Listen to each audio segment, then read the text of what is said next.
Assieds-toi. Bonjour, je suis à l'heure, c'est bon? Exactement à l'heure. En avance. Je suis en avance. C'est Pardon, génial. alors. C'est génial. C'est génial. Unbelievable, quoi. C'est magnifique. Oh, ça dézoome, regardez. Wow, c'est la télé en direct, ça. Oh là là là là là là. J'arrête mon portable parce que sinon ça va faire des pip. Ah, parce que tu es... Je sais plus. Surbooké. tu es appelé par beaucoup de gens, c'est ça? Non. C'est juste. Dans le doute, c'est comme au cinéma, voilà, quoi. on sait jamais. C'est toujours quand on prend la douche qu'il y a le téléphone qui Oui, sonne. non, mais donc c'est toujours ça. quand on est en stream qu'il y a le téléphone qui sonne. Bon, en tout cas, on est très heureux de te recevoir, Mea. Il y a un univers où des choses se réalisent de mon côté. Alors, il y avait genre Benzaï en interview, bon ça je l'ai réussi. C'est fait. Benzaï, c'est fait. Ouvrir un bar dans Paris, ça s'est fait aussi. Ouvrir Ouais. un bar, c'est fait. La paix dans le monde, bon c'est encore en cours, je me suis chié sur 2-3 points, mais ça va arriver. C'est long. Et l'interview de Mea, puisque Et Mea, voilà, je te suis, je pense, depuis le début de ta chaîne. Oh. Enfin, peut-être pas depuis le début, faut pas déconner, parce que t'es là depuis longtemps quand même. Bah, je suis arrivé 6 mois après le JDG. Oui, 6 alors mois non, après, j'étais né, mais non, faut pas déconner. Mais en tout cas, je te suis depuis très longtemps et c'est le genre de contenu que je ne rate jamais, genre Ah. day one. Ah, donc c'est toi. Ouais, c'est ça. C'est toi, Très bien. la vue là. Voilà, C'est moi qui m'efforce à chaque fois. exactement. Ouais, est-ce qu'on peut repartir à zéro? Bien Mea, sûr. Est-ce que tu peux te présenter un petit peu ton contenu? Qu'est-ce que tu proposes sur les internets? D'accord, elle est où la caméra? Salut. Les deux là. Oui, je suis. Oh. Ouais, oui, on a monté le son là. Hein. Pardon, désolé. Oui, je suis donc sur les internets depuis 11 ans déjà, 11-12 ans, je ne sais plus, depuis les années 2010-2011, c'était il y a longtemps. À l'époque où Internet c'était encore une machine où il fallait pédaler, et enfin voilà, vous avez tous connu ça. Et en fait non, mon projet sur YouTube c'est du coup de parler de cinéma et de jeux vidéo. Pas de faire des critiques parce que c'est pas le point et puis chacun peut avoir son propre avis sur une œuvre, mais c'est plutôt de détailler comment l'œuvre a été construite, pourquoi s'il y a des problèmes dans un film, pourquoi ils sont là, parce qu'il y a toujours une explication, les gens font pas exprès de faire des problèmes dans un film, donc voilà, et de parler dans des jeux vidéo, quoi que ce soit. Pourquoi dans Night Trap il y a des couleurs? Parce que à l'époque ils savaient pas trop ce que ça allait rendre à l'image, donc ils avaient prévu une ambiance sombre, au lieu de faire une ambiance sombre, ils ont mis des couleurs parce que voilà, et du coup ça donne ce côté un peu chelou sitcom, mais voilà, ils pouvaient pas faire autrement, donc voilà, c'est tout ça qui m'intéresse dans l'univers, et j'essaye d'apporter une vision positive. Et je fais des reviews sur Colombo parce que Colombo c'est le bonheur. Et sur Dolmen aussi, t'avais fait. Hein. Sur Dolmen, ouais, c'était rigolo. Oui. Mais c'est ça que j'adore, moi. C'est vraiment. Alors, Colombo, non, parce que c'est très bien, mais Dolmen, c'est vraiment une œuvre qui a popé en plein été. C'était vraiment très particulier. Et c'est du n'importe quoi. Et c'est exceptionnel. Mais comment c'était venu à la base, en fait, de faire ces vidéos-là? Parce que se Le lancer sur chômage. Internet... Ah, c'est le chômage. Non, c'est pas le chômage. En fait, je bossais dans une agence de prise de téléphone. J'ai plus le nom. J'étais téléopératrice, voilà, Ouais. tout simplement. Et donc, en fait, c'est une activité qui est très.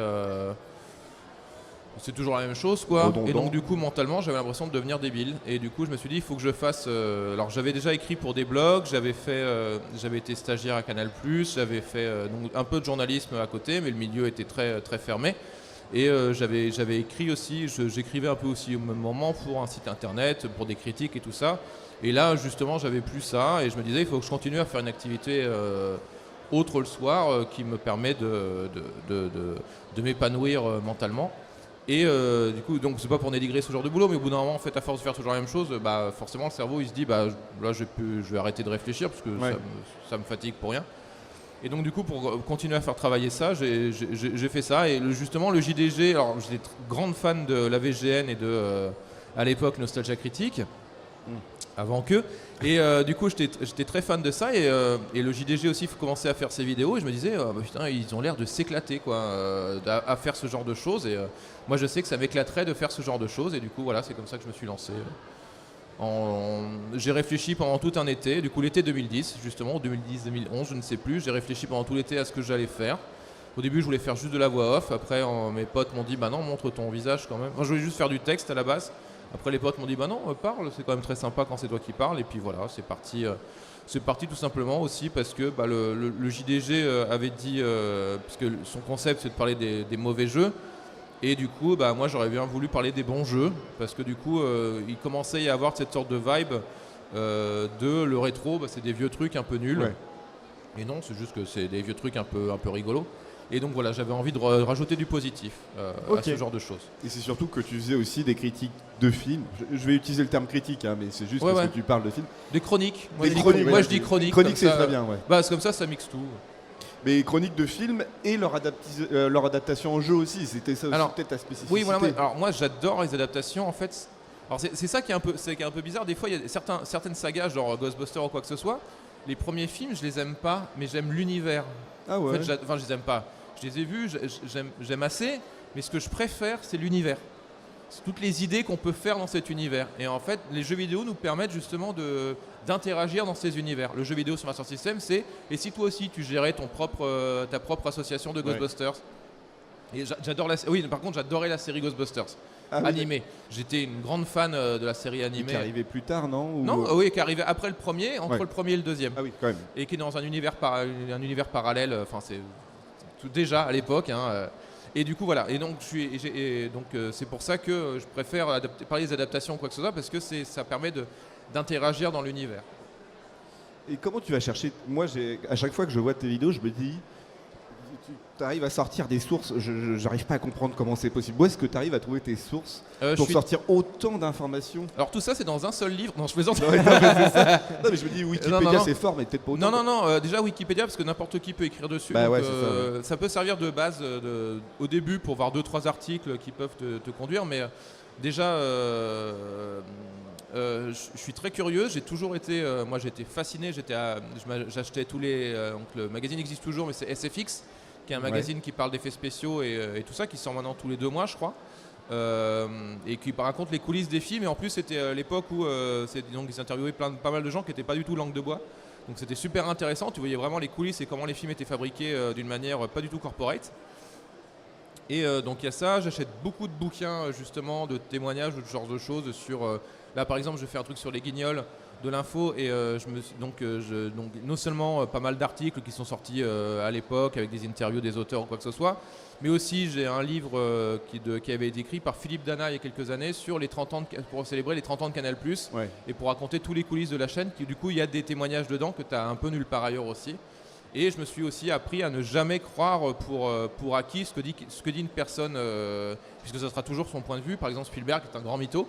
J'adore Spielberg, mais il aime bien embellir. C'est comme Walt Disney ou quoi que ce soit. C'est des gens qui aiment bien embellir leur légende, parce que c'est aussi comme ça qu'ils font leur carrière, en y racontant des histoires. Et c'est des très bons raconteurs d'histoires. Et donc voilà, j'aime bien fouiller en plus sur certains trucs. Là, il a dit ça, mais je suis sûr que c'est faux. Et donc je cherche pour ce genre de choses. Mais c'est un vrai travail de recherche. Tu prends vraiment. Ça prend beaucoup plus de temps. En fait, ça me prend 2 à 3 mois de recherche pour une vidéo. Ça me prend 1 à 2 semaines d'écriture et 1 à 2 semaines de montage. Des fois 3 à 4 semaines d'écriture. Les vidéos où j'ai eu le plus de mal, c'était justement, on parle de Spielberg Hook. Parce qu'en plus, il y a eu tout le moment de la presse qui n'arrêtait pas de balancer des trucs justement pour vendre du papier. Et donc plein de trucs faux sur le tournage du film. Et donc il faut faire le tri dans tout ça. Genre Taram et le chaudron magique, il faut faire le tri entre ce qui a été raconté par un camp, ce qui a été raconté par un autre camp, et savoir à peu près c'est pour ça que je m'attache vraiment à la production, pour savoir vraiment ce qui a pu se passer à telle chose, quoi. Je comprends, mais après c'est peut-être politique là, en reprenant le Taram et le chaudron magique, c'est une production Disney, ils voulaient peut-être éviter de débruiter un peu l'échec en mode c'est une production Disney. Non, l'échec il est reconnu, mais le problème c'est que le film a été produit. Ah voilà, il y a les artistiques qui ont été pas contents parce que ça a été produit pendant l'époque où Disney a été racheté pris en main par Michael Eisner, Frank Wells et Jeffrey Katzenberg, qui sont des gens qui sont du cinéma live et pas du cinéma d'animation. Et du coup les artistes ont pas trop il y avait eu un conflit. En plus, il y avait des conflits entre l'ancienne génération d'animateurs, la nouvelle qui voulait prendre du coup que chacun avait sa vision. Certains disaient non, ça faut pas faire parce que sinon après on aura des lettres de mécontentement. Et puis voilà. Et donc il faut réussir ça. Et donc il y a aussi le fait qu'après le Roi Lion, Jeffrey Katzenberg a été dégagé du studio. Donc Michael Eisner a raconté sa propre histoire, Jeffrey Katzenberg a raconté sa propre histoire. Genre pendant des années, de certains documentaires, Katzenberg a été effacé un peu de l'histoire avant de revenir une fois que Michael Eisner était parti. Donc tout ça, c'est tout plein, mais ça fait partie du lore et il faut faire le tri là-dedans pour réussir à vraiment comprendre. Mais je suis passionné par ça, donc du coup, moi je recherche une sorte de vérité. Je pense que ce ne soit pas la vérité, mais je cherche au moins de comprendre pourquoi tel film est comme ça. Non, mais justement, c'est bien parce que c'est un regard critique. Tu essaies aussi de chercher la vérité dans toutes les sources possibles. Et c'est vrai que cette histoire de Disney, je ne sais pas si à un moment donné, tu ne voudrais pas changer de format, proposer des livres, par exemple. Bah, j'ai sorti un bouquin, justement. Et voilà, mais c'est ce que Voilà, c'est ça la transition. J'ai sorti un livre il y a 2-3 ans déjà. J'attends qu'il soit réédité, parce que pour l'instant, il est en rupture. Parce qu'il était en rupture quelques mois après la sortie. C'était l'âge d'or de Disney et je commençais par Basile détective privé. Parce que le fait que la petite sirène soit en âge d'or, c'est aussi ce qu'on disait, c'est aussi une reconstruction de l'histoire, que c'était pour la promo de la petite sirène où Katzenberg avait déclaré c'est l'âge d'or. Tout le monde a dit la petite sirène c'est l'âge d'or, sauf que non, l'âge d'or a débuté déjà avec Qui veut la peau de Roger Rabbit, qui a redonné un goût pour l'animation, et Basile détective privé, qui est justement été fait après Taram, où c'était ceux qui avaient été dégagés du projet Taram parce qu'ils correspondaient à une nouvelle vision, qui se sont fait leur propre film et du coup qui a lancé ce Disney parallèle qui est devenu le Disney qu'on connaît. La production Disney, c'est pas la production Touchstone ou le truc, la partie prod de Disney. Touchstone, c'est encore autre chose. Touchstone, c'est des films. C'est une branche de distribution de films, parce que quand on voyait un film avec marqué Disney Pictures, on pensait que c'était pour les enfants. Ouais, non mais je comprends. Du coup, ils disaient donc si on veut avoir des films un peu plus adultes et que les gens ils aillent le voir, on va le mettre sous une autre bannière. Comme ça, ils disent pas que c'est un film Disney. Et c'était pour Splash, du coup, un film où tu vois une sirène à poil, et du coup, c'était pas très Disney, et donc voilà. Est-ce que tu comptes aussi faire des critiques de films un peu plus récents? Je sais que tu avais fait la nouvelle version de... Alors, le problème des films récents, c'est qu'il faut attendre que les langues se délient pour connaître un peu la vraie histoire. Donc c'est pour ça que pour l'instant, je ne peux pas le faire, parce que, genre Justice League, il doit y avoir encore une histoire extraordinaire derrière la production de ce film, et c'est encore trop tôt, les gens n'ont pas encore tout à fait tous parlé. Et c'est pour ça que les films français, j'ai beaucoup plus de mal, parce que le milieu est encore beaucoup plus fermé et les gens savent que s'ils parlent, ils seront peut-être plus engagés sur un projet, donc c'est encore plus compliqué. Je vois, mais après, il faut attendre encore beaucoup plus d'années pour les films français. Parce que ça donne cette impression-là que tu parles aussi beaucoup des films que tu as connus dans ton enfance. Bah oui, évidemment, puis c'est les films c'est les films des années 80-90, et 90 c'était une période qui était assez extraordinaire, parce que c'était un champ, on passait aux effets spéciaux numériques. Donc il y avait encore ce mix entre l'ancienne forme d'effets spéciaux, manuels et tout ça, les effets spéciaux numériques, c'était aussi Bill Clinton, et puis c'était l'arrivée des mouvements de la libération des mouvements féministes ou quoi que ce soit. Donc il y a tout ça qui s'est incorporé, puis le 11 septembre, tout est revenu sur le film, le héros masculin. En plus, les années 90, c'était des héros un peu, pas vraiment des héros à la Schwarzenegger ou quoi que ce soit, c'est Alan Grant qui est paléontologue, quoi. Donc voilà, c'est pas. Et donc c'était des héros un peu plus humains, et après le 11 septembre, c'était de nouveau le cinéma américain, propagande, avec le héros solitaire contre des armées méchants, souvent du même endroit, et donc puis les personnages féminins, ça a été enlevé, enfin voilà, tout ça, et donc on est revenu. C'est pour ça que les années 2000 m'intéressent beaucoup moins pour l'instant, parce que c'est un énorme retour en arrière, quoi. C'est vraiment les bons contre les méchants, et c'est surtout en fait l'avènement des super-héros type c'est ça. Spider-Man, X-Men, etc. Après, moi j'adore, mais voilà. Et puis il y a des films aussi que je peux pas, que j'ai des fois du mal à en parler, parce que il y a des personnes qui sont pas très sains derrière. Genre les Fast and Furious, je voulais faire sur le premier Fast and Furious, mais vous ferez vos recherches, mais Rob Cohen, le réalisateur, si on le voit plus maintenant, c'est qu'il y a une raison, quoi. Et est-ce que les featuring, ça t'intéresse? Je sais que tu en avais fait avec Ginger. Le problème des featuring... Alors Ginger, l'avantage c'est qu'on habitait pas loin l'une de l'autre, donc c'était assez facile, mais le problème des featuring, c'est que je change d'idée souvent en cours de route d'épisode ou quoi que ce soit. Oui. Parce que j'ai ADHD, donc du coup, si je travaille trop longtemps sur un truc, après j'ai envie de passer à autre chose. Et donc le problème des featuring, c'est comme c'est des trucs qui sont prévus très à l'avance.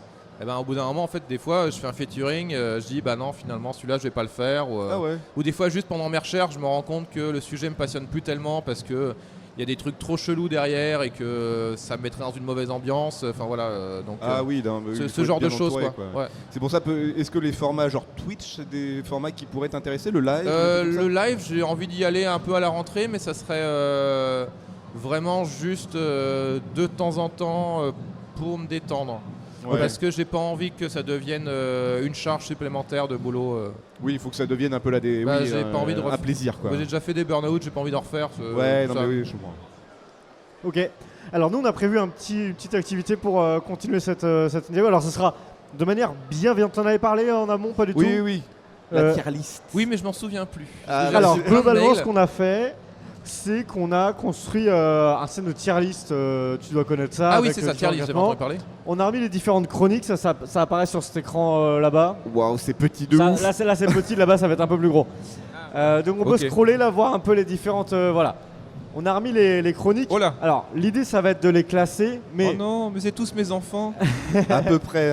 Tu peux pas Comme- dire comme du t'as mal de dit- tes enfants. comme tu as bien dit, t'es pas là pour dire c'est bien, c'est pas bien. L'idée, c'est vraiment d'avoir un petit regard un peu subjectif et dire ça, oui, allez le remater ou Bon, bien bon, d'accord. ça. Vous remontez jusqu'à quand? Parce que du coup, si c'est toutes les anciennes, je dirais bah allez pas les voir, ça va vous péter les oreilles.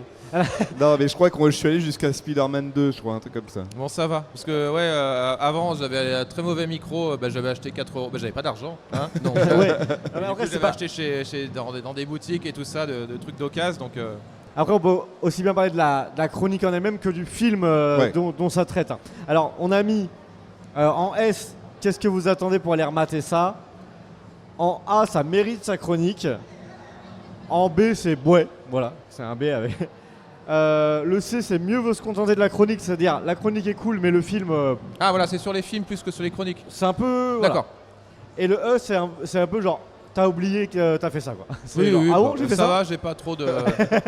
Si c'est que les chroniques, parce qu'après j'avais fait plein de trucs différents en fonction de mes envies et du coup. Alors, on attaque. C'était du Indiana Jones, je crois qu'on est en premier là. Ouais. Alors, c'est le crâne de cristal, celui-là Oui, c'est la chronique sur le crâne de cristal. Ouais. Alors, Tu c'est quoi déjà les 5 trucs? Je viens déjà de les oublier. T'as, Je vous rappelle que j'ai ADHD ou pas? Je vous- Qu'est-ce que vous attendez pour remater ça? Ça mérite sa chronique, le crâne de cristal. Ouais, Bah, Ou alors- si c'est pour les deux, ça mérite sa chronique. ça mérite sa Parce que chronique. la production est quand même incroyable. Et le film, j'ai appris à. C'est peut-être le syndrome de Stockholm, mais j'ai appris à l'aimer au fur et à mesure des années. Quoi. Et tu as préféré le dernier, là J'ai adoré le dernier. Le dernier, Mais, pour moi, était grave mieux. Hein, mais oui, parce que en fait, le problème du 4, parce que donc là, je le dis pas dans ma vidéo parce que j'y ai réfléchi il y a pas longtemps. Mais le problème du 4, c'est qu'ils ont voulu faire un film comme les 3 premiers. Ouais. Et je pense que c'était pas le. Et c'est pour ça que le 5 est génial. pas Alors il y a essayé. plein de gens qui l'ont pas aimé, justement parce que. Oui, mais il est vieux. Bah oui, mais c'est ça qui est intéressant. Bah c'est oui, de- oui. Indiana Jones, je trouve que c'est peut-être un des rares personnages avec. Dark Vador ou quoi que ce soit, où on a vu toute sa vie. Ouais. On a vu sa jeunesse. Ouais. On a vu quand il avait 30-40 ans. On a vu du coup plus tard et on a vu vraiment à l'aube de sa vie dans le dernier quoi, où c'est un héros déchu, enfin c'est un héros qui se remémore son passé et qui sait plus trop sa place et tout ça, et c'est hyper intéressant. En plus il y a ce qui est mon film préféré des Indiana Jones, c'est le 3 parce que il y a vraiment une bonne interaction entre l'objet qu'il recherche, donc le MacGuffin qui est le Graal, et la filiation avec son père et tout ça, donc par rapport au scénario. Et du coup dans le 5 c'est ce qui s'est passé. C'est le problème du 4. Le 4, le MacGuffin, on s'en branle, on s'en fout un peu. Et C'est un peu un épisode filler, quoi. Ouais voilà, c'est ça. Et c'est pour ça que du coup le 4 je l'ai réaccepté parce que du coup c'est plus le dernier. Donc, Ouais. et le 5 c'est un truc sur un objet qui permet de faire des trucs par rapport à son passé et tout ça. Et donc tout ça c'est intéressant. Ouais. Et même la fin, moi je trouve que c'est la meilleure fin qu'on pouvait trouver parce que en fait il y a plein de gens qui disent oui mais j'aurais préféré juste avant machin. Fait oui mais juste avant il se barre encore. Il faut arrêter qu'il se barre de c'est Indiana Jones. Faut que tu acceptes un moment que tes responsabilités. Merde, arrête de te tirer. Et voilà, et pour ça le 5 je l'ai adoré. Ouais. Et pour ça que le 4 je le trouve un peu mix. Mais toute l'ambiance est cool. Pour toi, Shia LaBeouf méritait d'être le prochain Indiana Jones ou Non. pour toi, c'était que Harrison Ford et Bah, pas déjà plus parce que Shia LaBeouf c'est un connard et du coup Oui, mais avant, non, mais voilà. avant c'était pas connard, mais maintenant ça il a l'est. toujours été un connard. Bon, alors oui, sur les histoires Déjà de tournage, depuis, peut-être, oui, non, mais bah, bon. si Spielberg le prend, c'est qu'il avait une bonne Non, raison. Spielberg le prend, c'est parce que il était devenu son mentor et que du coup il voulait en faire sa star. Ah oui, il, d'accord, était, ok. il était fou de lui et une fois que Shia a craché sur Spielberg et le film, tout le monde, enfin Spielberg il a fait. Bon d'accord. Ok, Je vais dire. ok. Du coup, Donc, non, il méritait pas d'être Indiana Jones. Transition toute trouvée parce que le deuxième de la liste c'est Hook et t'en as parlé juste avant du Ah, Hook, bah moi c'est tout en haut. coup, tout en haut. La production est incroyable et le film est incroyable et il se fait détester parce que c'est un film naïf et ça fait du bien d'avoir des films naïfs. Ouais. Et Regarde. puis ça faisait partie de ta chronologie sur Robin Williams. J'y ai pensé au début et en fait Hook a été très compliqué à faire justement parce que bah, voilà, il y avait plein d'histoires et qu'il fallait tout faire un tri dans tous ces trucs là. Mais voilà, puis il y a Robin Williams qui est adorable dedans, les enfants sont adorables, Dustin Hoffman il joue un salaud. Voilà, ça va bien et Julia Roberts qui est trop choupie. Enfin voilà, Ouais. il y a et tout le truc. En plus, Spielberg avait des gosses et tout le passage quand ils rentrent dans la baraque et qu'ils se rendent compte que leurs enfants ont disparu. Tu vois que c'est des parents qui y ont pensé, qui l'ont trouvé, parce que vraiment l'angoisse Ouais. quand ils se rendent compte. Et puis quand tu vois la caméra qui recule et puis que tu vois que tout est bousillé au fur et à mesure, l'angoisse qui monte, elle est incroyable cette scène. Ah, ça, il est très doué Spielberg là-dessus, sur ce genre Ouais, de ouais. plan, quoi. Ouais, j'adore Spielberg. Là, franchement, je disais que c'est un mytho parce qu'il raconte son histoire, mais c'est comme Walt Disney, tu vois, c'est des gens. Ah bah, Tu ne peux pas les détester complètement. il y a Non, un, j'adore il y a un Spielberg, de toute roman façon, je peux pas. national de Disney. Puis, Spielberg travaille toujours sur son univers avant le film et Hook, il a un univers incroyable quoi. Tu penses qu'il va prendre sa retraite à un moment donné, Spielberg, ou pas? Je sais pas, peut-être qu'il va mourir sur un tournage comme David Lean, je Ah sais oui, pas. Clint Eastwood, il a Clint Eastwood, il va 92 crever balais. sur un tournage. Bah oui, mais c'est des gens, je pense que si jamais ils s'arrêtent, ils prennent un coup de vieux d'un Ouais, coup quoi. Ouais, complètement. On continue. Alors, autre registre, c'est Sonic the Hedgehog qu'on a en suivant. J'aime beaucoup la vidéo, le film il est sympa, je mettrais Bouet du coup. Ouais. Ouais. Allez, c'est un bruit. Mais c'est une vidéo que j'ai faite quasiment en C'est en venu impro, seul, quoi. enfin pas en impro, mais à Ouais. l'écriture en impro, ça s'est fait au fur et à mesure, ça s'est vraiment fait smooth, c'était vachement bien. Et ça a plu à plein de gens. Et le film, ouais, je l'ai trouvé très sympa, et le 2 très cool.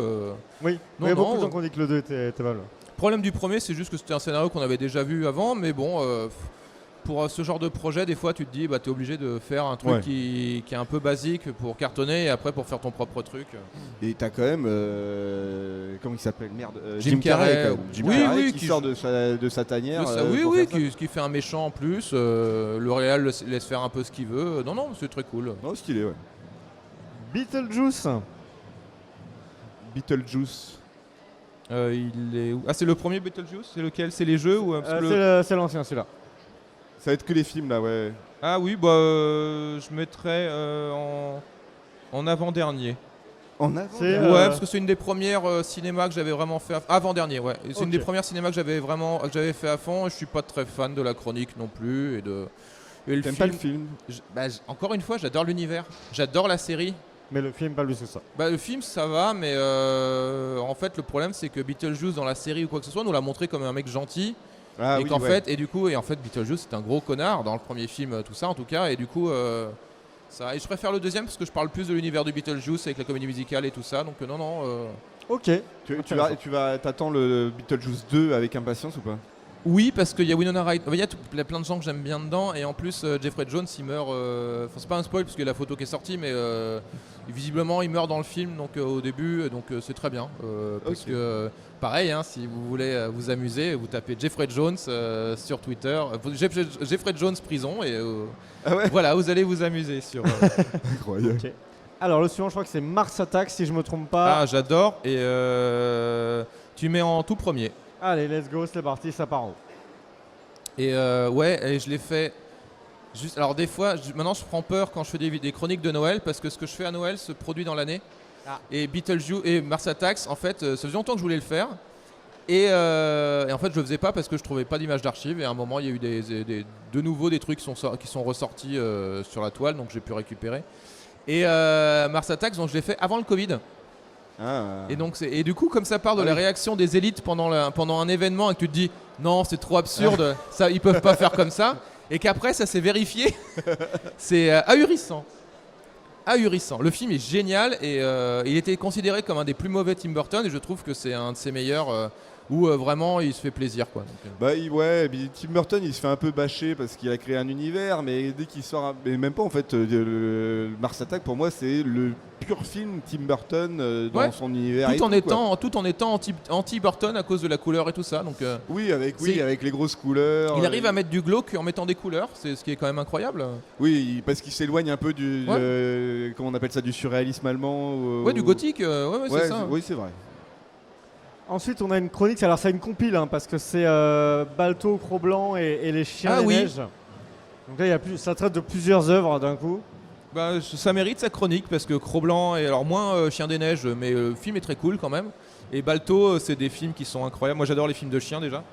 Et Balto et Cro-Blanc, c'est des films à chaque fois, tu les vois, tu pleures devant quoi. Ils sont trop mignons, et ils sont trop.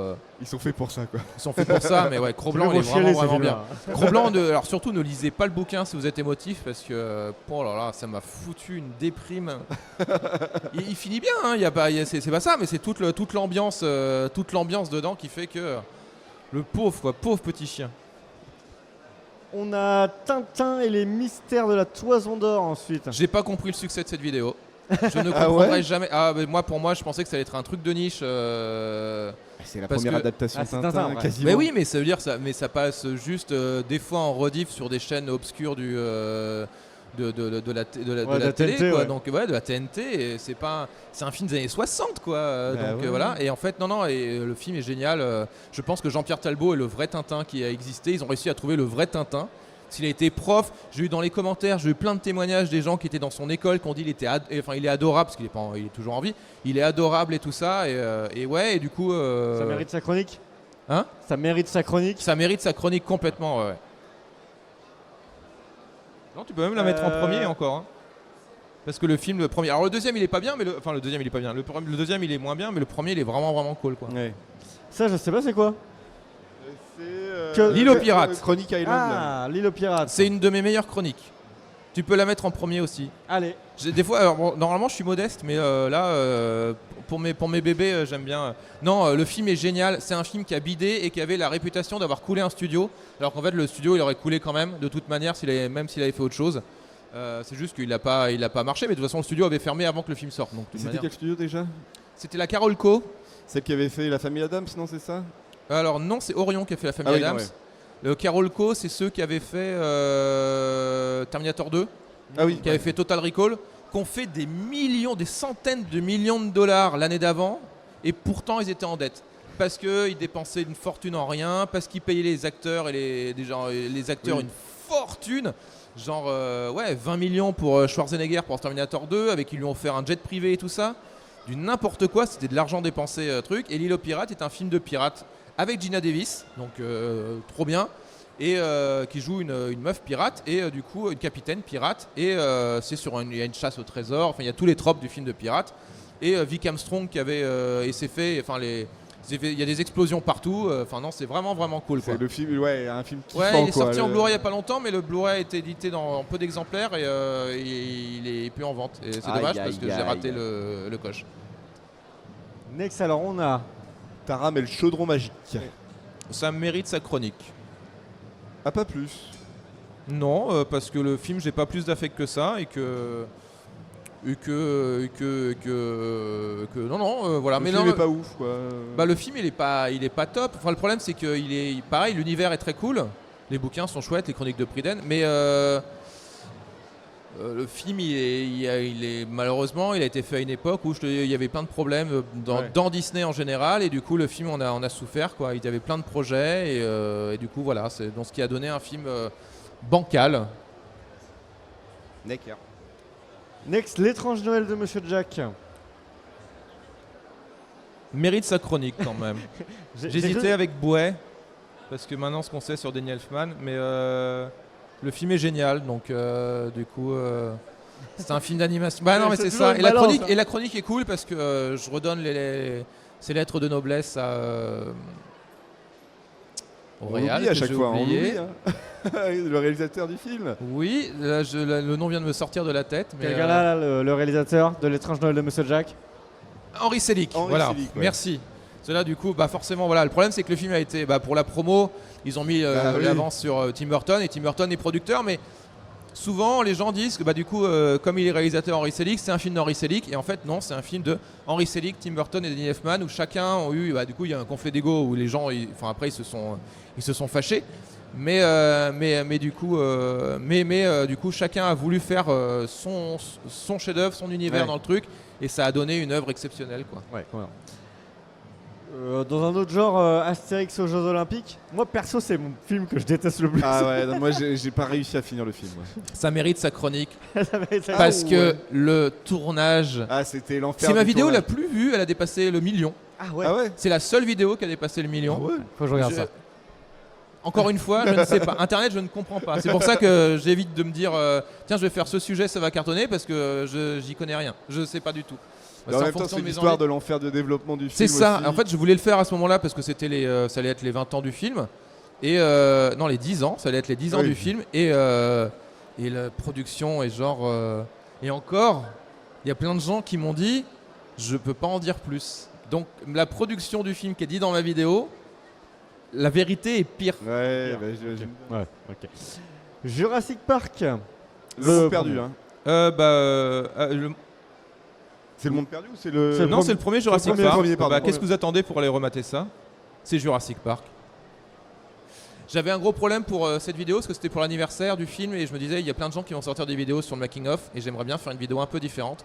Et du coup c'est toute une analyse des thématiques du film. Et alors du coup il y a quand même du making of parce que les réflexes. Mais c'est toute une analyse sur les thématiques du film et pourquoi j'adore ce film justement. Donc j'adore l'univers mais pourquoi. Et donc il y a tout un truc sur le fait que John Hammond représente à la fois Walt Disney et Spielberg. Ah oui, c'est vrai. Ouais.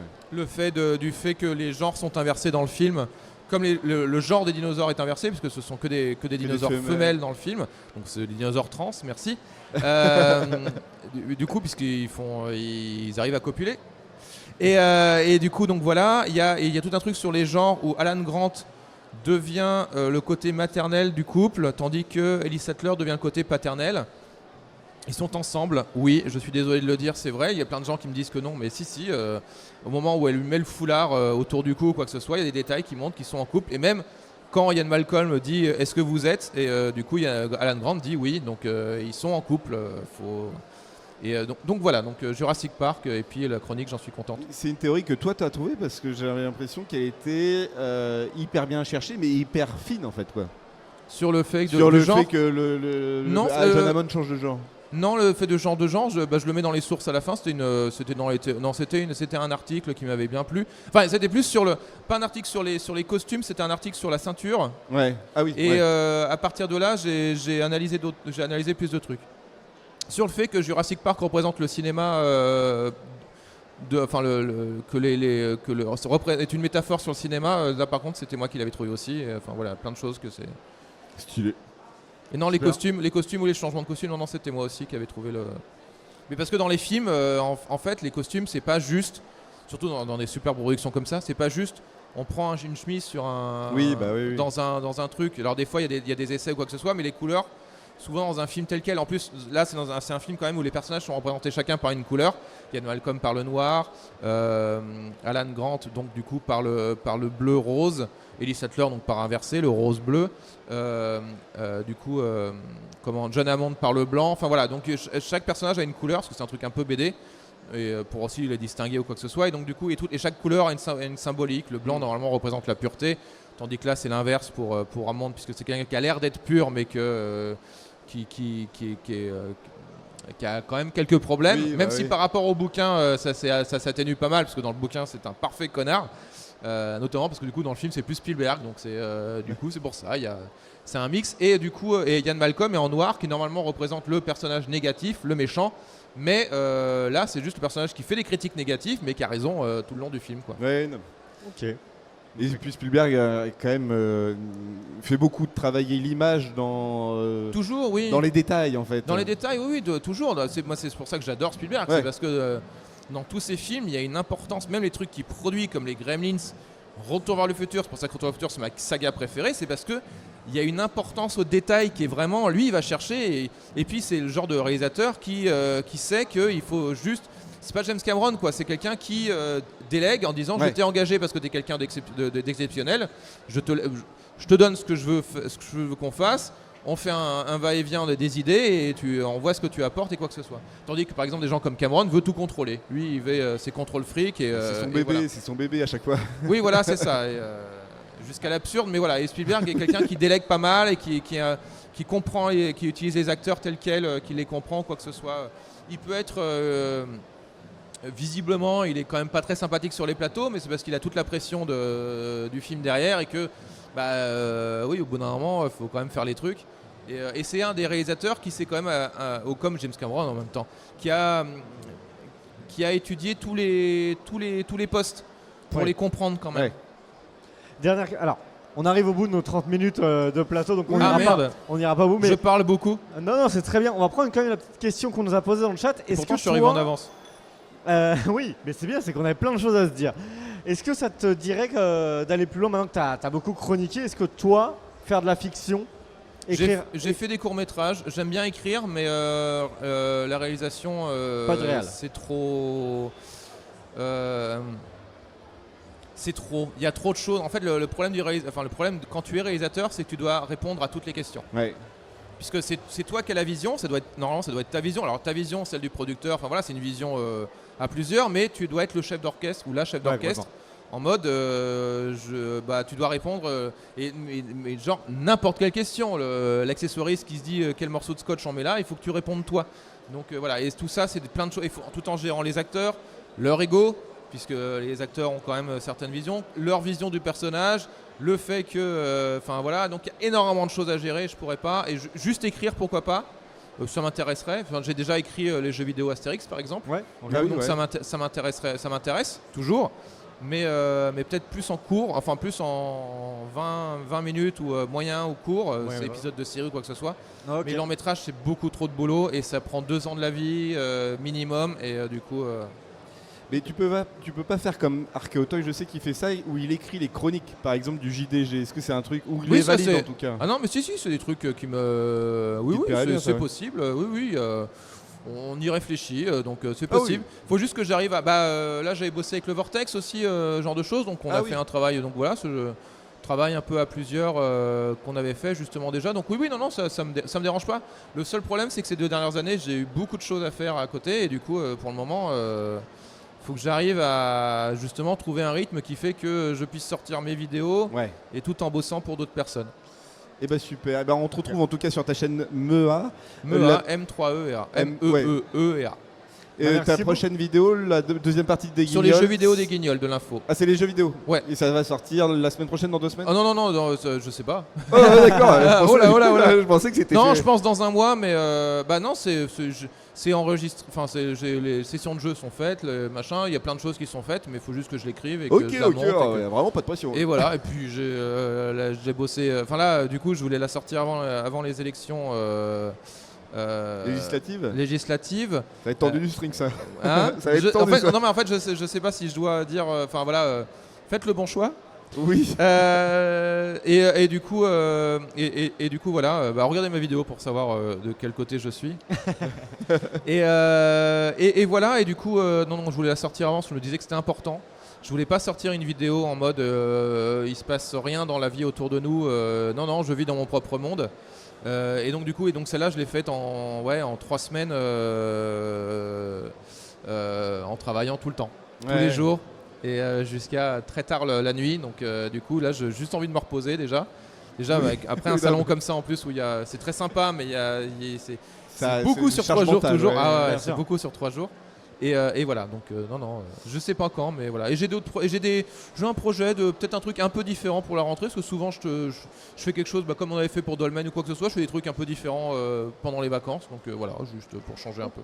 Eh ben merci beaucoup. Je vous en prie. C'était un grand plaisir de te recevoir. Et puis voilà, Todal dans ta bucket list, c'est fait. Yeah. Merci beaucoup. Maintenant c'est la paix dans le monde, c'est compliqué. J'espère que t'as encore d'autres trucs sur ta bucket list. Oui, non, mais après bon, ça va alors. Ouais, ça. Et ben voilà, Merci. peut-être que sur ma bucket list, il y avait Atom et ça va être la suite de notre. Merci beaucoup, Mea. À bientôt. Ciao, ciao. Et oui. Au T9P. Et merci à tous d'avoir suivi ce premier panel. On va continuer, on va enchaîner notre panel autour des créateurs de la webfiction et on va recevoir Atom. Ouais.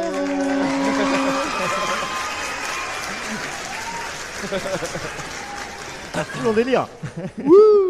Ça va, Atom? Salut, ça va? Impeccable, merci de me recevoir. N'hésite pas à bien régler ton micro comme ça. Bam, bam, comme ça. Nickel. Atom. Oui. On commence toujours par une question assez classique, c'est est-ce que tu peux te présenter un petit peu qui tu es, ce que tu fais? Oui. Moi, je m'appelle Atom, de mon vrai nom Eric, et j'ai une chaîne YouTube qui parle de cinéma, mais plutôt la technique. Comment ça marche les effets spéciaux, comment on fait des monstres en 3D. J'essaye de le refaire aussi avec des potes, de refaire des scènes de films. Je me suis amusé à refaire la DeLorean de Retour vers le futur, Ouais. voilà, des petits trucs un peu comme ça. Et donc j'explique aux gens comment fonctionnent toutes ces techniques au cinéma. Voilà. Ok. Alors là, c'est très clair, c'est pitché. Hein. C'est pitché. Ah oui, mais là, C'est clair, on c'est est des précis, c'est investisseurs. pointu. Je veux gagner des abonnés. Donc, C'est précis, c'est pointu. Toi, comment t'es plongé là-dedans? C'est aussi ton activité pro à côté? C'est purement un loisir? Ça a commencé comme une passion. Ouais. Et le seul moyen de transmettre ma passion à l'époque, c'était donc YouTube. Et de fil en aiguille, après, j'ai eu l'opportunité d'en vivre. Et donc, je me suis dit, autant continuer comme ça, parce que c'est un métier qui, quand même, de base, tu réponds à un cahier des charges, tu es pas très libre, on va dire. Et moi, avec YouTube, ça m'apporte une liberté totale. Si j'ai envie de faire un truc farfelu qui n'a aucun sens, je le fais.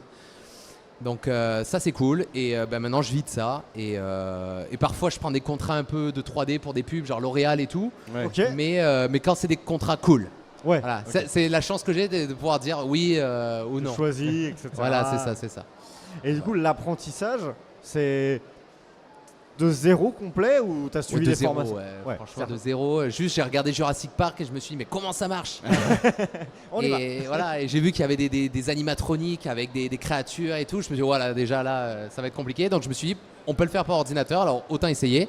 Et donc je suis allé avec l'ordinateur quoi. Et maintenant, tu as un atelier chez toi avec des maquettes, des animatroniques, tout un tas de trucs? Alors ou... peut-être pas ça, mais des ordinateurs bien puissants, Ouais. oui, j'en ai chez moi. Ouais. Ouais, c'est plus ça, c'est comme ça. T'as pas une version originale de E.T. Non. Et c'est J'ai marrant, pas ça. c'est marrant quand même d'avoir ce type de chaîne. J'ai l'impression que c'est arrivé un peu tard en fait, ce type de vulgarisation. Parce qu'avant il y avait de la vulgarisation scientifique, c'était un truc un peu plus open, mais vraiment sur les techniques du cinéma. qui étaient à base plutôt un marché d'Indiens qui parlent un Ouais. pseudo-anglais et tout. Là. Oui, c'est vrai. C'est quand même marrant que ce type de contenu plaise aujourd'hui. Comment t'expliques un peu ce succès-là hein C'est vrai que, surtout avant le Covid, voilà, parce qu'il y a quelque chose que je vais vous expliquer qui a changé avec le Covid. Avant le Covid, j'ai l'impression que les gens étaient curieux de savoir, voilà, de regarder des making-of, comment ça marche, Ouais. la curiosité des images. C'est vrai. Moi, quand j'étais petit, je me rappelle, je m'envoyais les 3 heures de making-of du Seigneur des Anneaux, bah. comment ça marchait. Il faut dire qu'il est vraiment trop bien ce making. Voilà. Donc c'est vrai que j'étais curieux de ça. Donc j'ai eu la chance d'avoir des gens curieux en France qui aimaient ça. Mais c'est vrai que depuis le Covid, j'ai vu que les habitudes ont changé avec l'arrivée de TikTok et tout. Ouais. Les gens ont perdu de l'attention sur la façon de consommer sur Internet. Et ça a changé. J'ai vu un avant et après Covid, quoi. Ouais, ok. Donc voilà, les gens maintenant sont peut-être moins intéressés par découvrir un peu les mystères qui se cachent derrière les films et ils sont plus intéressés par le film. Point. Ouais. Ou à la limite sur TikTok ils vont regarder tu sais la vidéo où t'as le fond vert puis d'un coup t'as un truc qui scroll, ça passe Voilà. ils vont être contents, ça va les satisfaire, Voilà. ils vont pas se poser plus de Ils questions. font OK, c'était vert de base. Bam. Voilà. Ils n'essayent pas de se dire oh, attends, ce truc-là, l'animation, enfin voilà. C'est dommage. Il y a des plans vraiment, moi je trouve. Il y a un plan que je n'arrive toujours pas à m'expliquer dans le cinéma au total. Je sais pas si tu arrives à voir. C'est pas de la CGI, c'est vraiment juste un aspect pratique. Mais je le trouve incroyable. C'est dans 2001, l'Odyssée de l'espace, le stylo qui tourne. Ah oui, On me l'a expliqué, mais même en m'expliquant, j'arrive toujours pas à comprendre. c'est vrai, ouais. Pour faire flotter un stylo, ils le mettaient devant une couche de plexiglas et devant la caméra, ils faisaient tourner le Ah oui, non, mais plexiglas c'est comme ça. putain. Et ça, t'avais l'impression que ça flottait, mais en fait pas du tout. Et c'était très astucieux, quoi. vrai Ouais, que c'était- c'est beaucoup d'astuces en fait, c'est ça que tu montres aussi, Oui, toute l'ingéniosité qui se cache derrière. Ah. C'est pas que des ordinateurs, il y a aussi des Non. astuces. c'est vachement de système D, quoi. C'est que du système D, les effets spéciaux, et parfois même dans vos films préférés, Il y a des trucs où tu fais ah ouais, si Il y a vous un bout de saviez comment scotch. c'est fait, tu fais bon, ok. Voilà. Et tu penses qu'il va y avoir un retour un peu plus du pratique dans les effets spéciaux au cinéma? J'ai l'impression que aujourd'hui c'est on va mettre de la CGI, ça va être beaucoup plus rapide, sans doute moins cher et tout le monde n'y voit que du feu parce que tout le monde est habitué à ce truc-là. Est-ce que tu vois qu'il y a un petit peu un retournement de situation? D'avoir parlé avec quand même pas mal d'artistes qui travaillent dans le milieu et aussi les spectateurs juste. Ouais. Il y a une sorte de, en ce moment au niveau des effets spéciaux, c'est un peu étrange parce que Là, t'as sorti une vidéo là récemment oui, qui, voilà, ouais. qui aborde le sujet et C'est qui ça. explique pourquoi c'est moche là, en ce moment. voilà, c'est ça. Parce que les producteurs, les gens riches, on va dire, ils disent vous faites ça et vous le faites en 4 semaines alors que ça prend 1 an. Ouais. Du coup, la qualité diminue des effets spéciaux, mais c'est pas les artistes, c'est pas la faute des artistes parce qu'eux ils font le travail très bien. C'est juste qu'on laisse pas le temps et l'argent aussi de faire les choses bien. Et du coup, il y a ce truc de ok, vous laissez pas le temps aux artistes de faire leur travail, mais 2 mois après, en interview, vous dites la 3D c'est moche, Ouais. on va le faire différemment avec des animatroniques, des trucs. Alors, je pense que c'est même pas que pour les effets spéciaux, je pense que c'est la société en général. Je pense qu'il y aura un moment de rupture Ouais. où les gens ils vont se dire non mais en fait on accélère trop les choses et il va falloir un peu calmer le jeu sur plein de choses, mais pas que sur les effets spéciaux. C'est un peu ce qu'on voit notamment avec les plateformes qui veulent réduire un petit peu aussi Oui. la quantité de séries qu'elles produisent. Exactement, et parce ça. que c'est n'importe quoi. Marvel là ils ont descendu leur nombre de films par an parce que les films n'ont aucun sens. Enfin, il y a des trucs. Et ça brasse de la thune hein, quand même. Hein, Ouais, Venom 2, un carnage, j'allais dire comme le nom du film, mais horrible. Il y avait quoi, Morbius, une catastrophe. Madame Web a jeté à la poubelle, jeté les disques durs originels du film. Brûlez-les. Donc, brûlez-les, il faut plus les voir, c'est une malédiction.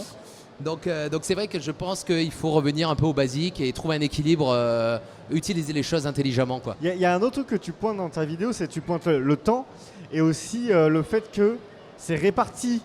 Et en fait, les mecs, ils arrivent et on leur dit tu vas animer une seconde, puis tu as un autre studio qui va animer la seconde suivante, ce qui fait qu'en Oui. fait, on perd complètement la cohérence des effets, ce qui n'était pas le cas avant. C'est vrai. C'est pour ça qu'on fait vachement toujours des parallèles, par exemple avec le Pierre des Caraïbes, avec David Ouais. Jones et tout, qui était trop beau.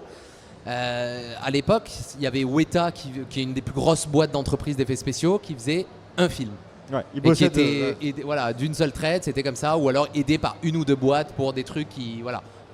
Mais maintenant, il y a 30, peut-être pas 30, mais 20 boîtes d'effets spéciaux qui travaillent sur un film. Et c'est normal qu'il y a des gens qui font de la meilleure qualité que d'autres parce qu'en fonction de, je sais pas, la taille de l'entreprise, l'expertise, l'ancienneté de la boîte. C'est normal qu'on se retrouve avec des films où tu fais waouh, ça c'est trop beau. Puis la séquence d'après, tu fais Ouais, non, mais c'est ça. Hein. Voilà, c'est un peu bizarre. Donc c'est décousu en fait. Et encore une fois, c'est l'effet aussi de vouloir trop faire dans un film et de vouloir trop en faire par an en fait, tout simplement. On a un petit jeu d'ailleurs qu'on a préparé rapidement. Le Oui. public, vous allez pouvoir jouer avec nous.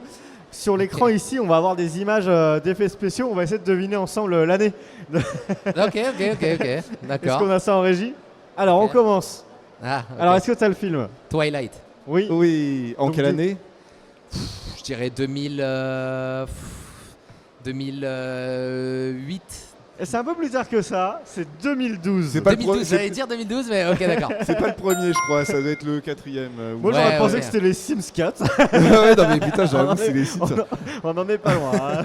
Ok. Et Alors, ça, le c'est- suivant, ça, c'est honteux, ça. Ça, c'est honteux. le suivant. Il y a la pression, il y a la pression. Ah, il est connu. The Rock, le roi scorpion. Ça, c'est vieux, hein. Ouais. Oui. Ah, Ça, c'est vieux. Ils ont tenté un truc. Ils ont tenté, ouais. 2004 Un peu avant. 2003, 2002 2001. 2001, d'accord, waouh. La 2001. Momie 2. Voilà, ouais. Ok, Et bah ok. 2001, le Seigneur des Anneaux sortait, le premier. Hein. Vraiment, et on voit cette merde. Et là, on a à peu près le même niveau, hein, mais pas tout à fait à la même date. Et ça, je me souviens. Ah de- ouais, ça c'est. Ouais. Mais ça, c'est marrant parce que au final, la 3D est pas si moche.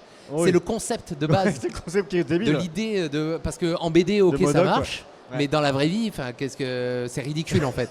Moi je me rappelle quand je suis allé le voir au cinéma tout le monde rigolait dans la salle alors qu'il fallait pas rire t'es en mode Bah non. c'est juste en fait c'est pas mal fait juste ça a aucun sens de le voir en vrai, c'est très bizarre à dire. Mais c'est la conception Donc du 2023. modèle, du personnage. Ouais c'est ça, et ça marche c'est en chelou, ouais. c'est comme la manie de Disney de vouloir refaire tous les dessins animés. En vrai. En Mais live. parfois non, il faut séparer les deux et parfois il faut rester dans le dessin animé parce que ça sert à rien. Oui, Après, mais le c'est- Roi Lion, là, le remake, qui était quand même assez bluffant. Hein. Ok, mais de voir des lions chanter et tout, Oui, non, c'est mais un ça, peu oui, space. oui. Je voyais Mais là, pas. je crois que Vaiana 2, ça va être en live action du coup. Enfin, ça. Ouais, il va y avoir un live action de Vaiana. C'est le 2 ou c'est le Il va remake y avoir Vaiana 2 et il va y avoir un Vaiana live action. avec The Rock encore une fois. C'est ça. C'est ça, ouais, Oh c'est là ça. là, Oh. JPP là. Alors, on en a encore une là. Oh, ça c'est. Ah bah oui, à l'ancienne. Hein. Et Ah. encore, ça c'est la version remake. Oui, la c'est le version, premier masterisée. remake. Ouais, c'est ça, ouais. De toute Parce façon, que de le base c'était un animatronique et là je crois qu'ils avaient fait une passe de CGI. Mais là, De base, je sais pas si Je c'était crois que c'est un acteur. Dans la version, toute première Alors- version, c'est un acteur, non? Normalement il y avait un acteur dedans. Ah, c'est ça. Non, Ok. mais parce que moi, Moi, j'ai des images où c'est un mec, moi. Bah oui, alors je sais Ouais. pas si c'était juste un modèle ou pas, mais la toute première celle de sortie au cinéma, je crois que c'était juste un mec random qui était un peu gros, quoi. Ah ouais. Ah voilà, c'est ça, oui, oui, oui. Merci. Ok, ouais. euh, Je l'ai Noah, même pas vu, toujours, ça. hein, qui a les infos. Il est là depuis longtemps lui. Ok. Et ça, c'est le remake, c'est le premier remake qui a été fait et qui a envoyé la foudre par George Lucas sur les fans Ouais, et qui a totalement niqué la première trilogie. ouais. Alors, Et c'est qu'est-ce quelle qu'on a, année qu'est-ce qu'on a après Attends, c'était quelle année le Ah. C'était 97, pardon. Ça c'est intéressant, ça c'est le premier, la première on va dire 3D, on va dire humanoïde qui a eu dans l'univers des effets spéciaux et c'était en gros un vitrail qui se transformait en être vivant. Et en gros, c'est vraiment l'ancêtre des effets spéciaux qu'on connaît tous aujourd'hui. Mais c'était le prémisse. Exactement cette ça. image-là, C'est exactement c'était ça. Et vraiment- quelle année du coup Young Sherlock Holmes. Comment? Quelle année Oh là là là là. Un indice, c'est sorti la même année que Retour vers le futur 1. Ah ok. Wow, alors là, attends, ouais, tu me poses une colle. Là. Quelqu'un là La... 85, 85, exactement. Non, Hein J'ai pas entendu, John- mais c'est ouais. animé ça fait- par John Lasseter. Ah, c'est ouais. John Lasseter. Ah ouais, putain, ok, Mais d'accord. mine de rien, finalement, entre 85 et 2001, Roi Scorpion. Ouais. Ah, et je comprends entre. Ils voilà, avaient pas- ils avaient pas le la roi, thune, ils le avaient roi pas la Scorpion, thune. ils ont été trop gourmands. Ouais, c'est- Allez, qu'est-ce qu'on a ensuite Ah, Ah. Oh la vache, c'est quoi ça? Alors je me souviens plus du nom du film, mais Ah, merde. Ah. alors vas-y, mais en fait viens sur scène là, ouais. Je sais même pas ce que c'est ce truc-là. Alors attends, parce que je me souviens du nom, c'est genre The Lombone. C'est le cobaye. le cobaye. Ah, le cobaye, c'est le nom français, ça, oui, oui. Et Oui, c'est sorti en... Lon Momerman, sorti dans les années 90. 92, début exact. 90, ouais, voilà. Toi, t'es un gars à l'ancienne, tu connais tous les. Une meuf à l'ancienne, oui. Ok, ok. Alors, on en a encore. Ah, bah, ça Ça c'est easy ça. c'est easy. Non, C'est le cobaye. Ah, Harry Potter. Harry Potter. Bien sûr, bien Et sûr. quand on fait un arrêt sur image, c'est quand même bien dégueu. hein. C'est vrai qu'on voit le Harry en 3D derrière. Ah ouais, mais Oui, grave. hein. oui, il est. Et même l'ogre, il était dégueulasse, je trouvais. C'est Après, vrai, c'est là, vrai, là, on mais- fait un arrêt mais en sur vrai, les image, animations et tout, ça va je trouve vite, que ça donc. marchait bien quand même. Ouais. Oui, c'est vrai. Il y avait un sur son truc, enfant- une dynamique sympa quoi. Oui, mais j'avais l'impression qu'il y avait très peu d'aspects pratiques en fait dans le premier Harry Potter. C'était C'est vrai beaucoup que de la c'est- CGI. C'est vrai qu'il y Ah, avait c'est vrai beaucoup que de CGI. ça a pas si bien vieilli quand tu compares à Seigneur des Anneaux, tu vois. Bah ouais, ouais. Et alors qu'il est sorti quoi en 99, un truc comme ça 99, je crois que c'est Harry Potter. hein. Alors, C'était 2000. alors celui-ci que ou j'ai montré 2000, la photo, peut-être, c'est 2001. hein. C'est 2001, ouais. 2001. Non, oui, 2000. Et ce qui était marrant, c'était que du coup, il y avait à une semaine d'écart en France, on a eu le Seigneur des Anneaux, Communauté de l'Anneau qui est sorti. C'est vrai. La semaine d'après Harry Potter, et t'as la même scène d'à peu près dans les deux, puisque t'as un troll aussi dans, T'as le troll, dans Seigneur ouais, des la Anneaux. Moria. c'est Ah vrai, oui, c'est c'est Et vrai. c'était trop bizarre, de le voir dans les deux. C'est vrai. Mais moi, C'est je vrai. préfère le troll de Seigneur des Anneaux. Je préfère le. Il y a plus, Alors, on a encore une image. Lui, il est La bien régie. dégueulasse aussi. La hein. régie, la régie. Ah Ah, Jumanji. Oui. Jumanji. Trop bien, trop bien. C'est vrai que les singes là, ils piquaient les yeux. Là, Ah c'est bah. piqué. Alors que le film était cool, moi je trouvais, mais j'avoue, il sortait un peu du Là, on truc, n'est quoi. pas avec les derniers La planète des singes, c'est pas la même chose. là. Vous avez l'année de Jumanji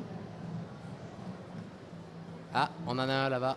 Ah, il va falloir le dire fort. Hein. À 95. 95. C'est pas mal, c'est pas mal. Next. Ah, Hein Oui, donc. le bon, c'est Justice League, ça, c'est ça? Ouais. C'est le fameux Moustache Justice Gate. League. Ah, le Moustache Gate, ouais, ça c'est vrai. C'est Ah oui, dégueulasse. c'est la moustache Ouais, retirée. non, mais franchement. C'est vrai que c'est un mélange de. Je crois que c'était du deepfake 3D, un Ouais. peu étrange. Ils ont mis un filtre genre télévision Ah ouais. pour un peu cacher la misère, quoi. C'est vrai que c'est quelque chose. C'est quand un, même. peu comme c'est un peu comme la vidéo de JDG là où il était en Hitman, il dit oh, on a dû mettre un filtre VHS pour que ça se voit pas trop. Le fameux, on verra ça en post-prod. C'est un peu, je trouve, le point de rupture. On a commencé à critiquer. Parce que avant je trouve, Justice League et le Moustache Gate, on critiquait pas trop les effets spéciaux, etc. Maintenant, ça y va, ça tape dur, quoi, là, sur Ouais, Marvel, etc. Et c'est vraiment, je trouve, le moment où les gens, enfin, le grand public a commencé à dire c'est dégueulasse, en fait, ce que vous faites, là. Ouais, c'est vrai. C'est pour ça que dans mes vidéos, j'essaie aussi de sensibiliser sur le fait de dire que c'est pas les artistes forcément le problème, quoi. Bah là, non, là, c'est clairement la prod. Parce que pourquoi Ouais. il avait une moustache à ce moment-là? Parce qu'il y a eu Ah. un reshoot, machin. Ce qu'il faut savoir, c'est que sur un film, quand il y a une idée de base, parfois, par exemple Marvel, au dernier moment, disent non, en fait, le costume là, on le change. Ouais, genre, Et du coup, ils font, mais attends, le film il sort dans un mois, comment ça? Ben, on s'en fout, voici l'argent, vous le faites. Et du Ouais, coup, c'est ça. c'était dans Thor Ragnarok, le costume de Hela, je crois que c'est Ouais, la ouais, divinité ouais, là, ils l'ont changé au dernier moment. Donc il De est base, full elle devait CGI. elle devait pas du tout ressembler à ça.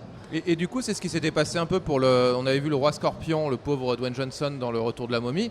Ce qui s'est passé, c'est qu'en fait, le réal, j'ai oublié chaque fois j'oublie son nom, pourtant j'adore ce réalisateur. Stephen Ouais, Sommers. On a la personne qui nous dit tous les réals là. Et du coup, en fait, le truc, c'est que Sommers savait pas encore tout à fait. Il voulait le faire en animatronique, il savait pas encore comment le faire. Il voulait faire un truc à la Jason et les Argonautes, machin. Et en fait, c'est dans les dernières semaines de production qu'il a dit bah finalement, on va le faire en 3D. Sauf que The Rock, il était plus là pour faire le truc. Donc les mecs se sont retrouvés à faire ce personnage en 3D très rapidement en utilisant des photos.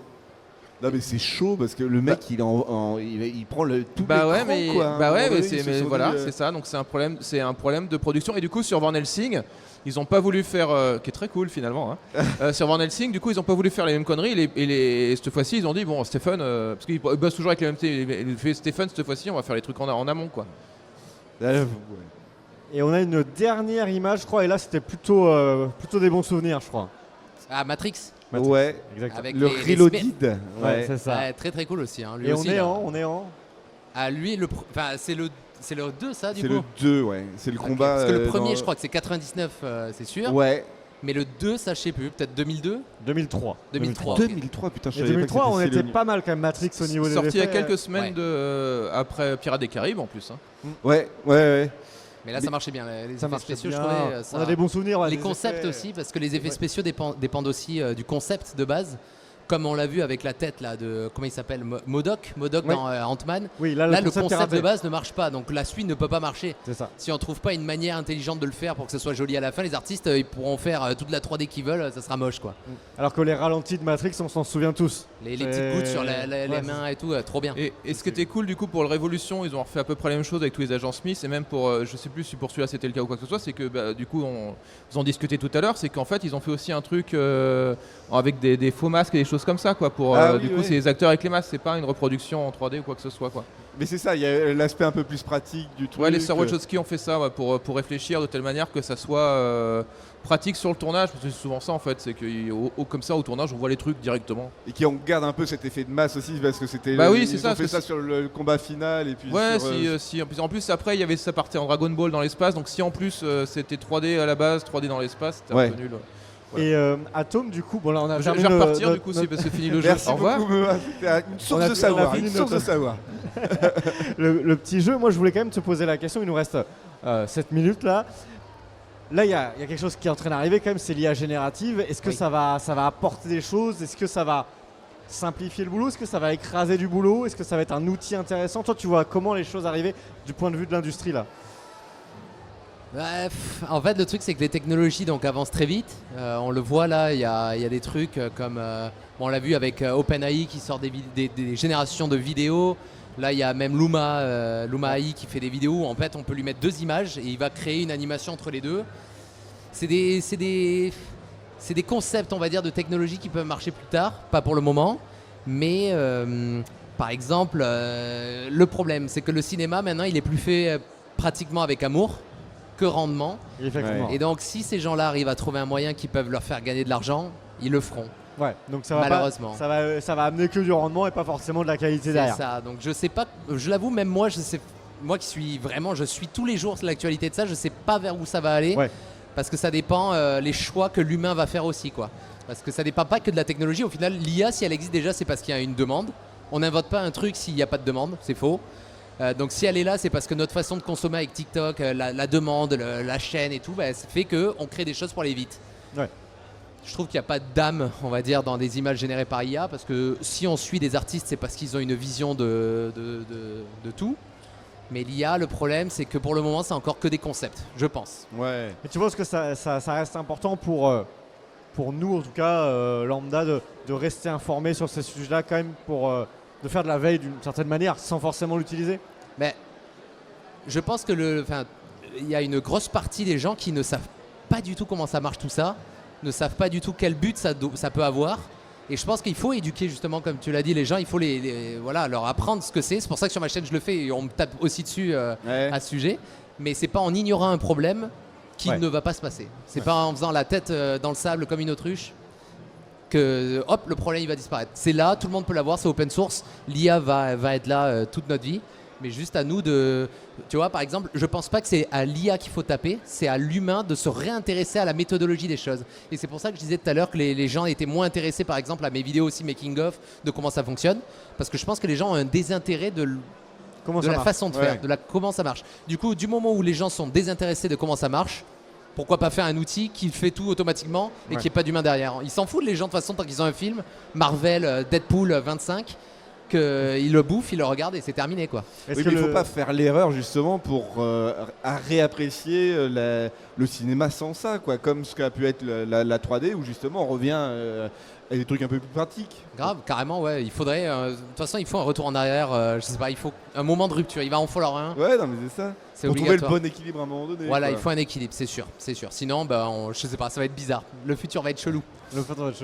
Est-ce que tu peux nous parler un petit peu des prochaines vidéos, peut-être des prochains projets là sur lesquels tu travailles? Ouais, là, je suis en train de travailler sur une vidéo sur un moteur de jeu qui s'appelle Unreal Engine. C'est trop bien, c'est un truc en temps réel. La dernière version 5.4 même, avec des trucs de fou. Bref, je vais pas parler de technique, sinon ça va faire chier tout le monde. Mais c'est un moteur de rendu en temps réel que les jeux sont parfois faits avec celui-là. Et la qualité est malade, c'est un truc de fou et ça marche en temps réel. Alors que les rendus 3D de base que vous voyez dans les films, ça demande des semaines et des semaines de calcul parfois. Et là, c'est tout en temps réel. Et donc, j'explore ça et je vais montrer aux gens mes découvertes et peut-être les motiver à l'utiliser. Ok. Voilà, ça, qu'est-ce que j'ai d'autre je sais pas. En vrai, c'est bizarre ma chaîne, je me réveille et je dis qu'est-ce que je fais Ça t'arrive de collaborer avec d'autres créateurs aussi de temps en temps? Ça m'arrive. Bah là, par exemple, le truc de Retour vers le futur, je l'avais fait avec Rémi Gaillard. Il voulait faire un clip, moi je l'avais aidé sur ça. J'avais fait un truc avec Le Grand JD. En fait, je fais des collaborations avec des gens que j'aime. Pas avec n'importe qui, je l'avoue. Je vais pas faire une collab juste pour faire des vues. Je fais une collab avec des gens qui, pour moi, ça a du sens. J'ai vu que tu avais fait une collab avec Slexno qui faisait partie du Nexus 6 et justement il vous parlait un peu du même domaine. Alors lui c'est plutôt le marketing et l'aspect pratique, mais même s'il utilise des effets 3D et justement la collab est intéressante parce que du coup c'était comment réaliser des trucs pour que ça fasse bien quoi. Totalement, parce qu'ils font un truc qui est quand même... ils faisaient, parce que je crois qu'ils ont arrêté maintenant, mais ils ont fait un truc qui est complexe en France, c'est la fiction sur YouTube, c'est très compliqué. Donc chapeau bas à eux et leur qualité était vraiment incroyable. Et donc oui, en effet, on a fait un making of un peu à expliquer comment ça fonctionnait parce qu'ils ont utilisé un logiciel gratuit qui s'appelle Blender et donc trop bien. Bah c'est un putain d'outil quand même, hein, franchement. Utilisé partout.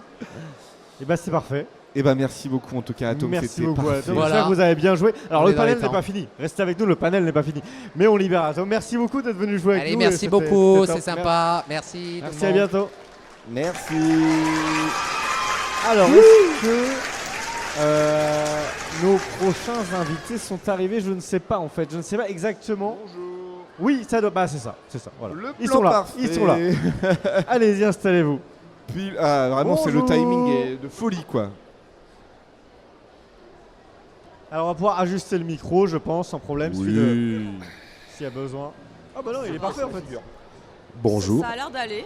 Ça a l'air d'aller, Ça a impeccable. l'air d'aller, ça a l'air d'être pas mal. Impeccable. Bonjour. Bonjour, vous allez bien? Mais ça va très bien. Eh ben, c'est parfait. On est prêt pour la suite de ce panel. Alors, nous, sur notre liste d'invités, c'était marqué Flanders Company. Parce que vous en avez fait partie, ça c'est vrai. Mais moi, je connais pas vraiment votre rôle. Est-ce que vous faites partie des fondateurs? Est-ce que vous avez rejoint en cours de route? Donc tout ça, on a envie de le savoir. Et il va falloir nous le raconter. On vous écoute. Alors, je vais pas pouvoir en parler beaucoup parce que j'apparie que sur un épisode sur 5 saisons. Je plaisante. C'est pas vrai, il est partout. Non, je suis le créateur, le réalisateur, un des acteurs et les petites mains du projet. Donc, Il est très ça va aller. présent. Il est Ok. très On va présent. pouvoir en D'accord. parler un petit peu. Et tu es. Rudy Pomarède. Voilà.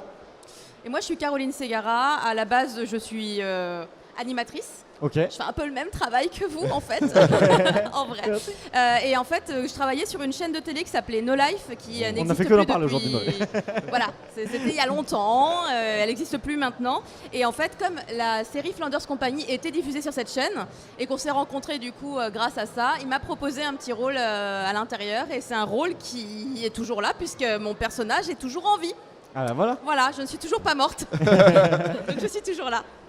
Alors, ça existe depuis combien de temps? C'en est où? Est-ce que c'est terminé? Est-ce que ça continue à être diffusé? Est-ce qu'il se passe des choses côté... Et ça parle de quoi?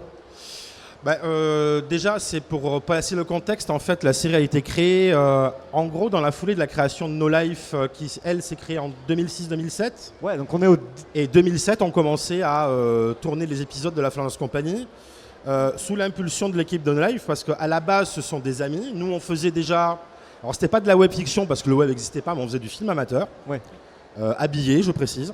Et on avait rencontré les créateurs de la chaîne No Life dans des conventions un peu comme celle-là, mais à Toulon, qui s'appelait Cartoonist.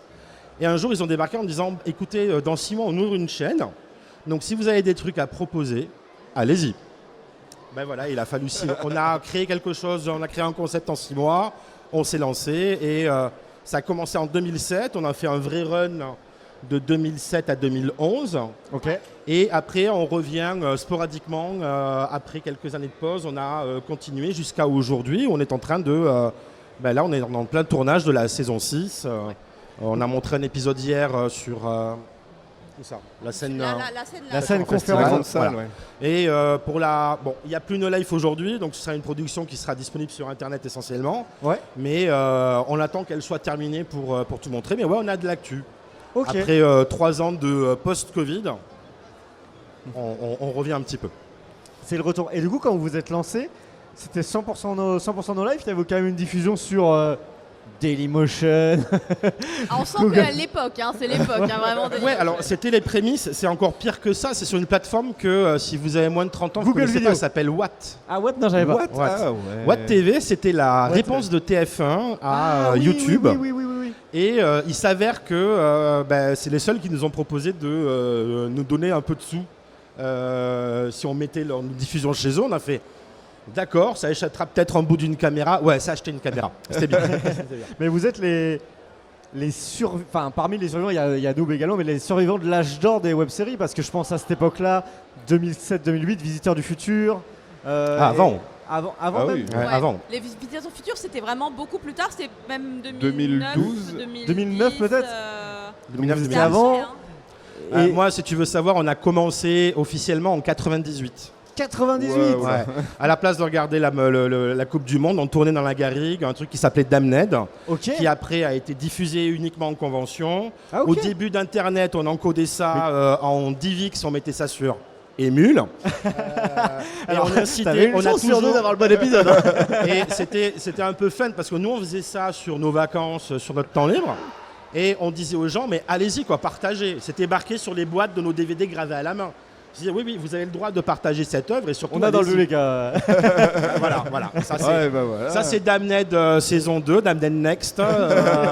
Donc de mémoire, 2006, non, 2003, 2004. Ah ouais. Alors, donc on est. Et ça, c'était donc ces trucs qu'on faisait à la main. On gravait nos DVD nous-mêmes. On avait une dessinatrice qui nous faisait des super illustrations. Voilà. Donc c'est une histoire Belle aventure. qui remonte. Alors, Ouais.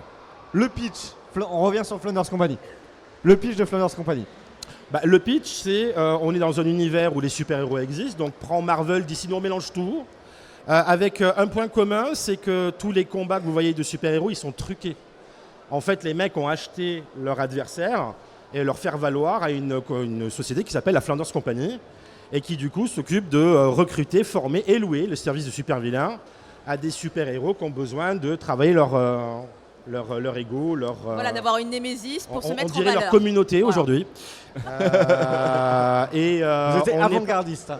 et on suit exactement, on suit les personnages principaux sont les employés de cette entreprise, qui sont accessoirement d'anciens super vilains à la retraite aussi. Ok. Et au début, c'est concentré vraiment sur le fonctionnement de l'entreprise avec ce qu'on appelle comment on appelait ça, le bureau des candidatures spontanées. D'accord, ok. Où un DRH passablement dépressif, extrêmement énervé, recevait des gens qui avaient des super pouvoirs, mais pas super les super pouvoirs. Pas ouf. Voilà. Donc ça finissait toujours de façon assez expéditive pour eux. Il y a eu rarement de on vous engage. Et puis petit à petit, on découvre les autres personnages de la série. Et petit à petit, le gag est substitué par quelque chose qui se concentre surtout sur les personnages de la série Ouais. et ce qui va leur arriver. Et à partir de la saison 2, on a vraiment un fil rouge au fil des épisodes et on arrive toujours à une conclusion épique en fin de saison parce qu'on aime bien. Ok. Et Caroline, à quel moment t'arrives dans tout ça? Et ben en fait, moi je faisais pas du tout partie des candidats comme il en parlait. Je faisais partie de ce qu'il préparait justement pour lancer le fil rouge de la série. Ok. Car mon apparition se fait sur le dernier épisode de la saison 1 Ok. où j'apparais comme un perso un peu lambda et en fait au final dans les 10 dernières secondes de l'épisode on comprend qu'il se passe quelque chose. Et tu étais l'agent d'Henri Potier. Dans cet épisode, je suis l'agent d'Henri Potier, mais en fait, j'ai un peu une double casquette, puisqu'en fait, derrière, je travaille aussi pour la CC Corporation. Et on le découvre dans la saison 2, car on revient du coup avec une autre équipe Ok. qui affronte en quelque sorte un peu la Flanders Company, car ils ne sont pas vraiment en concurrence. Alors, vous faites une OPA agressive voilà. sur la boîte et vous êtes Voilà. le nouveau patron. On les rachète. Voilà, on les rachète. J'ai ma patronne Carla, et moi, je suis vraiment un petit peu derrière. Je suis la comptable. Moi, les chiffres, c'est important. On peut clairement dire que je suis très vénale. Ok. On me manipule avec de l'argent. Ça marche. Je suis Gaïa de Noob un peu, voilà. Je suis à fond sur la thune. Et accessoirement, t'es pas ce muraille. Et oui, j'ai un super pouvoir. Je passe à travers les murs. Ok. Mais apparemment, je passe aussi à travers les dimensions. Ah, puisque- oula. Voilà, c'est un truc qu'on a découvert à un moment donné. Mais c'est vrai que je sais pas comment Rudy avait pensé ce personnage au départ, mais j'ai réussi à littéralement être tout le temps là. Ok. Même en décor parfois, mais je suis tout le temps là, c'est vraiment très sympa, je suis un élément de déco. Et la nouveauté pour la nouvelle saison qu'on est en train de faire, c'est cette couleur de cheveux. Ah, Parce d'accord. que c'est pas ma couleur naturelle de cheveux, évidemment. Bah oui. Je suis choqué. Je suis choquée. Mais du coup, oui, pour la nouvelle saison, mon personnage a en plus une nouvelle couleur de cheveux. Ok. Et donc là, finalement, quand j'écoute, j'entends plein d'inspirations différentes. Parce qu'il y a le monde de l'entreprise, Oui. Ouais. il y a les super-héros. Oui. Toi, t'étais un lecteur de comics qui bossait pour une boîte. Je suis un ex-ingénieur. Ok. D'où ça Élevé t'est par venu des gauchias. Donc, quelque part, j'étais un petit peu le cul entre deux chaises. Et ça a été un petit peu un exultoire aussi à un moment donné. Parce Ouais. que après être passé par des grandes boîtes, General Electric, ce genre de choses-là, Ouais, ok. vu ce qui se passe à l'intérieur, j'ai fait waouh. Donc t'as vu le côté hyper hiérarchique et tout Oui. qui a pu t'inspirer Oui, derrière. c'était à l'époque pour- où les premiers X-Men passaient au cinéma et Ouais. je me disais c'est pas Magneto le méchant, c'est le patron de General Electric en fait dans le vrai monde. Et voilà comment on mettait ça avec aussi un pitch qui finalement se retrouve aussi que j'ai découvert dans The Boys quand j'ai découvert la. Bah oui, l'œuvre. oui, je pensais C'est à The que Boys aussi. dans un monde réel, les super-héros, ça serait vraiment la merde. Bah oui. C'est le point de départ, pardon pour le mot, mais en gros, avec le système capitaliste dans lequel on est, il est clair que les valeurs d'altruisme, d'amitié, d'acceptation qu'on peut avoir dans tout ce qui est les héros lumineux des univers DC et Marvel, ça serait Nope. pas d'actualité, ou alors ça serait une façade commerciale. Donc ça. Non mais c'est vrai que ça faisait penser à ça. C'est vrai que quand on remet dans un contexte, bon ça. Et du coup là, on est arrivé. Donc on disait pré-Covid, il y a une pause. C'est ça ou pendant le Covid, il y a une pause. Vous arrivez à. Non, c'est 2011 la première. Le première fin de Ouais, prod. première coupure 2011. 2011. À partir de quand vous reprenez On a repris en 2018, non 2000, à la mauvaise idée quoi. Ah oui. je sais plus. Pour une saison. Attends, On a- la saison 5, on l'a fait quand? Avant le Covid, Ouais, ok. donc Ouais. 18-19 je dirais. Donc là c'est reparti. Ouais. Ouais. C'était déjà prévu ou quand vous arrêtez la première fois, vous vous dites c'est fini? On a fait une fin ouverte, mais vraiment avec Oui. quand même un Ouais. final. Ok. Genre, on pouvait s'arrêter là. C'était quoi l'idée? Tu voulais partir sur d'autres projets à ce moment-là? Bah, on en avait fait 4 ans et puis c'était tous les week-ends. Hein. Ouais. Un week-end sur 2 en tournée C'était et moi intense. tous les week-ends C'était j'étais intense. sur les images en Ok. train de les travailler. Donc un peu de pause, un autre projet aussi au milieu et l'envie de repartir avec nos personnages parce qu'ils nous... bon, on est un groupe d'amis à la base. Hein. Ouais. On n'est pas, ça fait pas 20 ans qu'on fait ça, 15 ans, Ah là là. pas loin. Ouais. 2007, ça a commencé en 2007. Ouais, la vache, donc oui, il on suffit va- de faire des mathématiques. Hein. Ça arrive là, ça arrive. C'est ça. 17 ans, sans s'apprécier, quoi. Et on s'est rendu compte aussi, après avoir arrêté de tourner, que on se voyait tous les week-ends. Puis là, on se voyait beaucoup moins. Ouais. Et à un moment donné, on se dit, allez, on a envie de reprendre. C'est reparti. Quand j'ai proposé de refaire quelque chose, personne n'a dit non, quoi. Ouais. Tout le monde était content de se c'est retrouver. Donc saison 5, juste avant le Covid. Ouais. Le Covid bloque un peu le truc. Et là, c'est reparti, saison 6. Oui, la saison 6, c'était la saison de la dépression, parce qu'elle devait être lancée En 2020. en 2020. 2020. Aïe, aïe, aïe. Ouais. Et donc on a travaillé 1 an en amont, c'est la saison la plus travaillée. On avait travaillé 1 an en amont pour avoir des autorisations de lieu. On avait une 60aine de figurants. On avait un village. Un Et une village, semaine on a avant loué le un tournage, on avait bloqué une semaine pour tout le monde pour faire 900 bornes à les tourner. Et une semaine avant le tournage, vous restez tous chez vous, vous sortez plus. Aïe, aïe, aïe. Vous avez fait une campagne Ulule pour cette dernière saison? Hmm. Vous avez fait une campagne participative pour la dernière saison? Oh, on est des punks à chiens, nous. On a Non, eu mais un je sais peu de pas, sous. On a eu un peu de sous de Web TV et on travaille avec ça depuis l'arrêt depuis la fin de Kazé et de No Life. Ouais. C'est on travaille sur un trésor de guerre. Quand il sera fini, on est en association la 1901 en fait. Ouais. Donc quand ce trésor de guerre sera épuisé, à ce moment-là, on pourra Voilà, passer c'est sur un autre. Après, la campagne participative, c'est pas en soi une mauvaise chose, ça fait aussi participer à la communauté, ça donne aussi. Mais on l'a la communauté utilisé, comme on l'a acteur. utilisé pour la BD parce qu'on a fait Ah une oui, version Il y a la BD. BD Flanders qui existe Où là, aussi. il est hors de question de dire à un dessinateur dans c'est le boulot, tu vas travailler 6 mois Ouais. sans manger. Il nous fallait pouvoir avoir des sous pour les gens qui travaillaient dessus. Et là, on est passé par un crowdfunding 2 fois. Et oui, c'est excellent. Là, comme on n'en a pas eu un besoin, si tu veux, Ouais, je comprends. peut-être un peu trop ancienne école là-dessus. Je pense qu'un YouTuber 2024 comprendra pas le concept. Mais ouais, c'était avant tout un amusement. Donc, voilà. Tant qu'il y a des sous, tant qu'on peut le financer avec Non, ce mais qu'on c'est a. ça, ouais. Voilà. Le fait que ça soit une web série, je suppose que vous êtes très attaché aussi à la communauté. Est-ce que le scénario évolue en fonction aussi des retours que peut faire la communauté ou des attentes exprimées de la communauté? Alors non. Non, Ah, non, vraiment ça pas c'est... Ah non, Pas moi, avec c'est, Rudy. Ah ouais. C'est dictatorial. Tous ceux qui participent ont un droit de parole Ouais. en fait. Quand j'arrive avec un scénario, il est écrit de A à Z. Mais s'il y en a un qui me dit là, je le sens pas, ou là, on pourrait pas faire ça, ou s'il y a une idée qui pop en plein milieu d'un tournage, on l'utilise. Il y a toujours 20-25% d'un épisode qui n'était pas spécialement entièrement planifié, quoi. Ouais, Il y a la part d'impro, d'idées sur place, ou d'ajustement, parce que finalement, il faut s'adapter à l'environnement, aux inconvénients. Merci les avions. Voilà. Voilà. Ou alors, ah mince, il nous manque une lumière. Ah ben on va s'adapter. C'est voilà. Quand le matos aussi s'y met. Pourquoi il n'y a que 2 figurants alors qu'ils étaient 12 ? Ah oui, une fois il y avait un tournage, il devait y avoir 12 figurants, il y en a eu 2. Mais Ah. il s'est adapté, il a trouvé une solution. L'adaptation. Donc après, les gens, il y a des retours. En général, il n'y a pas beaucoup d'intrusion dans le scénario. Il y a quelques personnes qui le font et qui vont loin. Du genre, ah j'aimerais bien que tu intègres le frère de tel personnage, puis ça pourrait être moi qui le joue. Par exemple, ouais. Oui, bah oui. Ben oui. On va tourner le 31 février. Tu réponds Mais ou tu réponds en pas. vrai, il a intégré mon frère. Sachez que mon frère est dans Ah, la bah web voilà, série voilà. aussi. Ouais, parce qu'en plus tu dis, est-ce que mon frère peut jouer dans... Moi j'ai pas forcément Parce que demandé, c'était la famille. mais mon frère s'est retrouvé dans la web série. Au Mais final. c'est après qu'on ait intégré ton frère qu'on a dit plus jamais.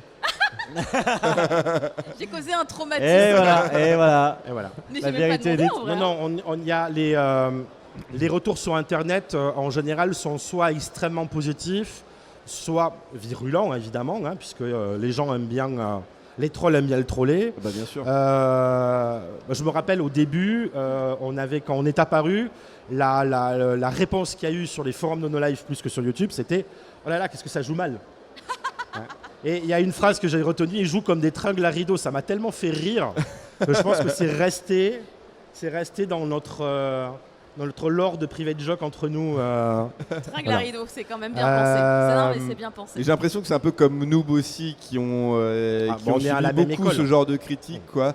Comparé peut-être aux Visiteurs du Futur où c'était Bah, peut-être des vrais gens, acteurs. ouais, voilà, c'est des vrais c'est acteurs, vrais et ils font comédiens. les cours Florent, etc. Et en fait, c'est des visions qui sont quand même très différentes parce Ouais. que, par exemple, c'est vrai que de leur côté, tous les gens qui ont participé à leur projet avaient ou fait des études de cinéma ou en Ouais. tout cas en avaient le projet. Et donc, c'était vraiment une manière de se professionnaliser aussi derrière, là où en fait ce projet reste un projet qui ne peut pas devenir professionnel. Rudy, il a un travail, il a un métier, il gagne sa vie avec. Il va pas devenir d'un seul coup réalisateur de films parce que c'est pas son ambition déjà non plus, tout simplement. Pas spécialement. Après, c'est des choses. Voilà. c'est pas. Je vais pas prendre un risque de dire je plaque tout pour me Ouais, lancer voilà. là-dedans. Alors que tu as une situation quand même, voilà, ok quoi. Voilà. Voilà. Et surtout, ça a été quelque chose c'est un exutoire. Je fais ce C'est que je pour veux, le comme je plaisir, veux, ça reste un plaisir à ou faire. comme on veut, plutôt. Mm. Et il n'y a pas quelqu'un qui va me dire oui, mais là, j'ai une cousine, elle a 150 followers sur YouTube, faut l'aider. Tu veux pas qu'elle fasse ta jeune première? Non.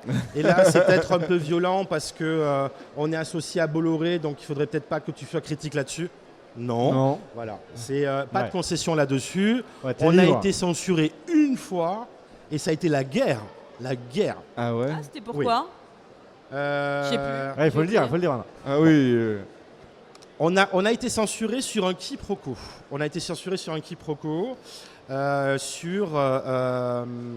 À une époque de No Life, la chaîne a eu besoin d'investisseurs pour fonctionner. Et on a une boîte qui s'appelle Ankama qui est venue, qui a aidé. Ah. Mais les dirigeants de les têtes dirigeantes de No Life avaient une anxiété, c'était que le public croit qu'ils avaient été rachetés. Ah oui, d'accord. Et nous, comme on est un peu des... moi, comme je suis un peu con, à ce moment-là, j'ai fait un scénario sur une OPA. C'est le fameux moment du rachat Oui, de voilà. la Flanders Fin de Company. saison. Donc, la même année où j'ai deux PDG qui essaient de faire vivre une boîte qui ne peut pas vivre normalement sur le panier, mais qui vit, qui sont en stress, me voient débarquer en me disant « Ouais, on va t'expliquer le scénario cette année, c'est il y a des méchants, ils rachètent notre boîte. Et c'est tous des enfoirés. » Ils l'ont pas bien pris. Ah oui, Ils l'ont oui, pas oui, bien oui. pris. Et on tournait dans les locaux d'Animeland. Donc, c'était des endroits où il y avait des mangas et des goodies partout.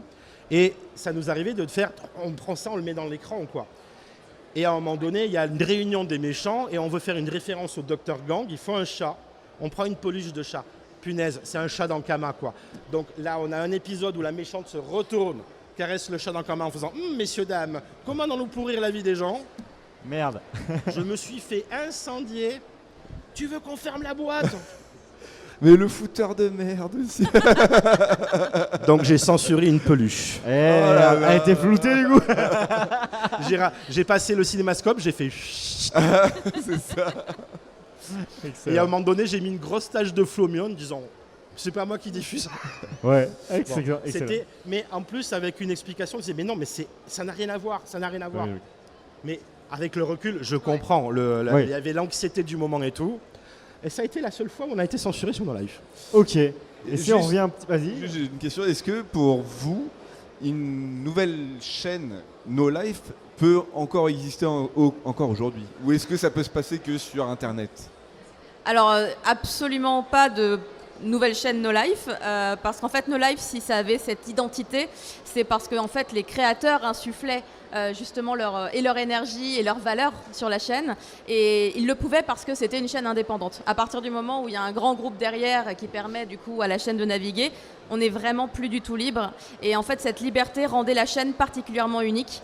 Et c'était énormément de sacrifices humains, hein, parce que du coup c'était une implication au-delà du normal. C'est les gens qui ont pensé ce projet étaient investis vraiment 7 jours sur 7, 24 heures sur 24.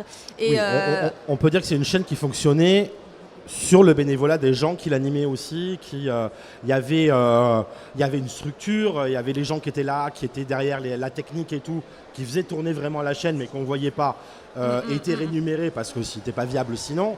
Mais tous les intervenants, toutes les productions extérieures, on les donnait gracieusement. Ouais. La question, nous, c'était un donnant-donnant quelque part. Nous, on s'éclatait à faire nos trucs et on avait un nouveau service de diffusion. Ouais. Je pense pas que l'état d'esprit des créateurs sur le net aujourd'hui Non, soit pas du tout. Ouais. vers la gratuité, le bénévolat et l'amusement. C'est devenu un métier. Un métier, tu as une rémunération derrière. Ce qui est tout à fait compréhensible. Mais qui n'était pas le délire de nos équipes et des gens qui apportaient le contenu à No Life. Est-ce qu'aujourd'hui, ça pourrait réapparaître un projet identique, pas sur la télé, Ouais. sur la télé, mais il y a assez de services qui ressemblent à, qui offrent un flux direct pour imaginer que de bonne volonté pourrait lancer un projet qui y ressemble.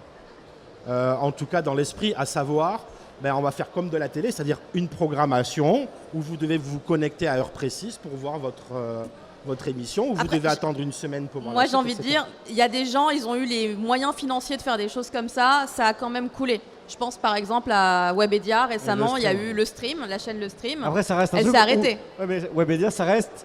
Eux, ils cherchent la rentabilité derrière. Et Évidemment. c'était pas rentable. Donc là, l'idée, ça serait de se dire quelqu'un qui ne cherche pas la rentabilité, en fait. Mais qui peut se permettre Bah, de ne pas la chercher aujourd'hui oui. en vrai? C'est Ouais, ça y a- aussi y a- une y a- difficulté. Ouais, il y en a. Oui, mais No Life a existé pendant pas mal de temps sans être forcément rentable, mais qui a réussi à produire des web-séries, a réussi à engendrer des mecs comme Monsieur Poulpe, comme Davy.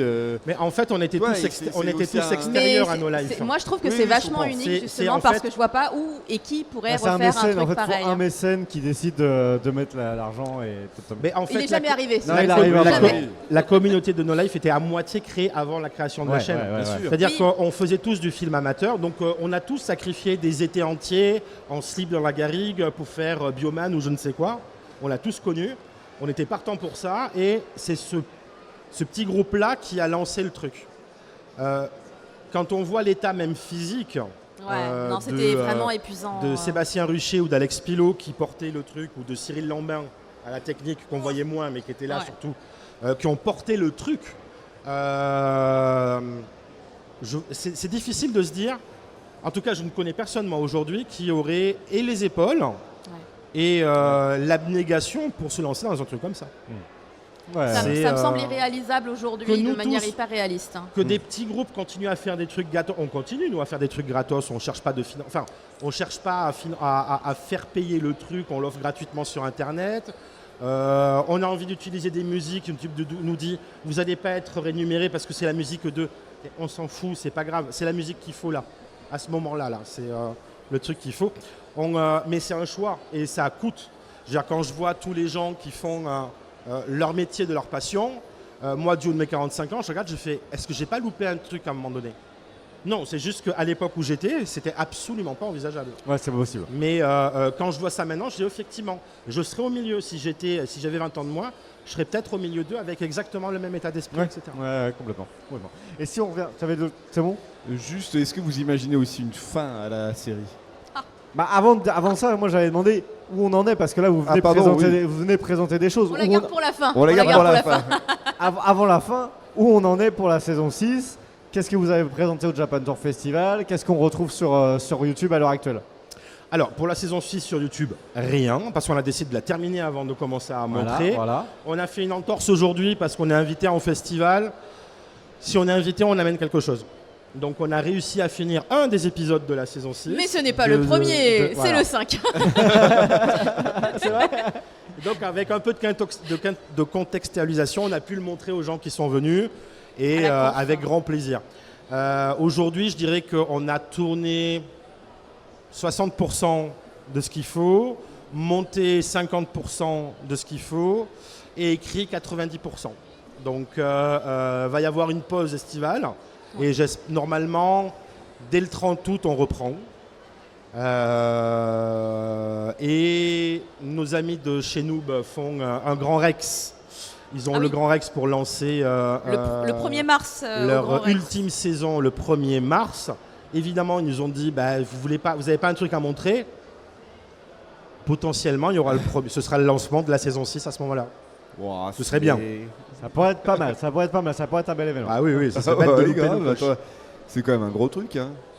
Oui, on l'a fait déjà. On a annoncé la saison 5 pendant encore une soirée Noob au Grand Rex, leur deuxième ou troisième. On a été juste extrêmement étonné de l'accueil de la communauté de Noob par rapport à ça, qui a été super réceptive. Et c'est depuis qu'en fait on travaille pas main dans la main, on a chacun nos projets, mais on partage quoi. Dès qu'on peut faire participer les uns et les autres, comme on a exactement le même état d'esprit. Et du coup, c'est quoi le lien avec Noob? C'est Noob a racheté Noob, quand nous on faisait des épisodes l'été sur VHS, qu'on va dire à Cartoonist Toulon 2000, ils regardaient ça de loin et ils faisaient on va faire la même chose. Et ils s'y sont mis l'année d'après. Et on s'est retrouvés à ce moment-là sur un stand commun l'année d'après. On s'est perdu de vue.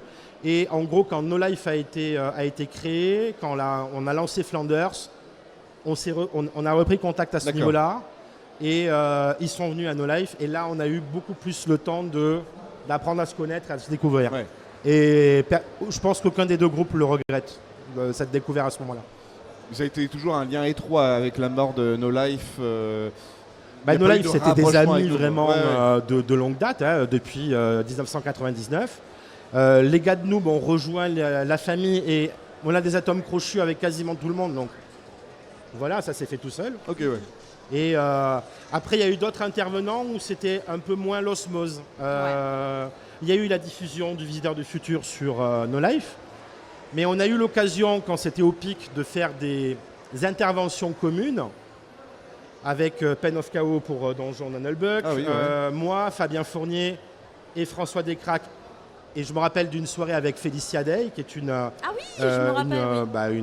web créatrice américaine à la base de gros projets, Geek and Sundry, ce genre de choses-là. C'est eux qui ont lancé Critical Role, c'est elle qui a lancé Critical Role par exemple. Okay. Bon. On sait aujourd'hui ce que ça fait. On était avec cette dame et on avait deux clans pendant la conférence. Félicia Day et François Descraques qui parlaient hyper corporate du milieu. Ouais. Et après on passe, qui parle de l'importance de la production, machin et tout. Et le micro passe à Pen of Chaos qui fait... Non mais les producteurs c'est tous des enculés. Et moi qui explose de rire en me disant est-ce que je vais être le grain de sable dans cette convention. Et j'ai l'autre là qui me démonte le système tout seul en anglais. Fabien Fournier qui comprend pas un mot, qui me dit quoi, il dit c'est trop bien ce qu'il dit. Et moi, mort de rire jusqu'à ce que je me retourne et que je vois les deux autres pas à l'aise. Ouais. Et c'est là que je me suis dit on n'est pas dans le même monde. Ouais. On n'a pas les mêmes objectifs. Et c'est normal. Oui, tout à fait. Mais c'est là, c'est là que je me suis dit, à un moment donné, il va y avoir deux chemins différents. Quoi. Ouais. Forcément. Bon, il reste 3 minutes, c'est le moment de répondre à la question totale. Est-ce qu'il y a une fin à The Flanders Company? Chaque saison, on peut dire qu'elle se finit. Oui, mais je dis une fin pas ouverte, on va dire. Une fin fermée. Ça voudrait dire qu'on accepte qu'on reprendra jamais les personnages. Exactement. Et j'attends qu'on soit en EHPAD pour faire la dernière saison. Ah, ok. Parce que j'ai des images d'Hippolyte qui se bat avec son déambulateur et une prostate artificielle. Et je pense que, quelle que soit l'année, ça vaudra de l'or. Ok, du coup, on se dit en 2060, toujours, tout est possible. C'est ça. Non, mais attends, on n'avait pas parlé de faire jouer mon enfant aussi dans la série Ah bah voilà, alors s'il n'y a plus de fin... Il y a la nouvelle génération. Bah oui, ils ont fait des enfants. Il y en a, ils ont fait des enfants. Un héritage de 200 ans, cette histoire. Ça ne s'arrêtera jamais. Flanders Company, Next Generation. Voilà, on y est. Donc, non, on ne sait pas. Avant de vous laisser, Rudy, on imagine que déjà avec Flanders, tu as déjà pas mal de projets. Je te demande pas forcément si tu as d'autres projets à côté. Caroline, tu dormir. T'en as Dormir. Ah, dormir, ah oui. Caroline, tu nous as parlé que tu étais aussi animatrice. Il y a d'autres, on te retrouve sur d'autres médias, sur d'autres Mais tout contenus. à fait, je stream sur Twitch, donc je suis streameuse, oui. Car du coup j'ai été animatrice à la télé, animatrice aussi un peu à la radio. Après du coup je me suis concentrée sur Twitch et du coup grâce à Twitch j'ai pu avoir des super clients, genre par exemple Glénat qui est un éditeur de manga qui fait One Piece, Dragon Ball pour citer vraiment les plus gros. Et je suis leur animatrice officielle sur Twitch. On a une émission qui s'appelle le Glénat Manga Live et là dans pas longtemps il y a un événement qui s'appelle Japan Expo et je vais co-animer avec Ken Bogart le Glénat Manga Festival sur plusieurs jours puisque c'est 4 jours de convention. En lien. Donc entre autres c'est une des activités que je fais donc vous pouvez me poser toutes les questions que vous voulez sur le manga, je suis très pointue. Ok, c'est noté. Et merci beaucoup d'être venu discuter avec nous. Moi j'ai complètement découvert Flanders Company. Je suis très chaud là. Ah, ça fait plaisir. Alors, on a commencé. Les premiers épisodes, c'est en 4 tiers, Mais c'est pas grave, 480p 2007. C'est dur, hein, faut Mais s'accrocher. non. Faut passer au-delà. En tout Ça cas, va, merci beaucoup à vous. Merci, C'était un ça fait plaisir. plaisir. Merci. À très bientôt. Merci Merci. Et pour le dernier quart d'heure qu'on a ensemble, on va recevoir Calmos. Et voilà, allez, venez. Oui, Ah voilà. bah là, les sièges sont chauffés depuis à peu près 2 heures. Ah oui, vous pouvez choyer des bouteilles d'eau, tout est possible.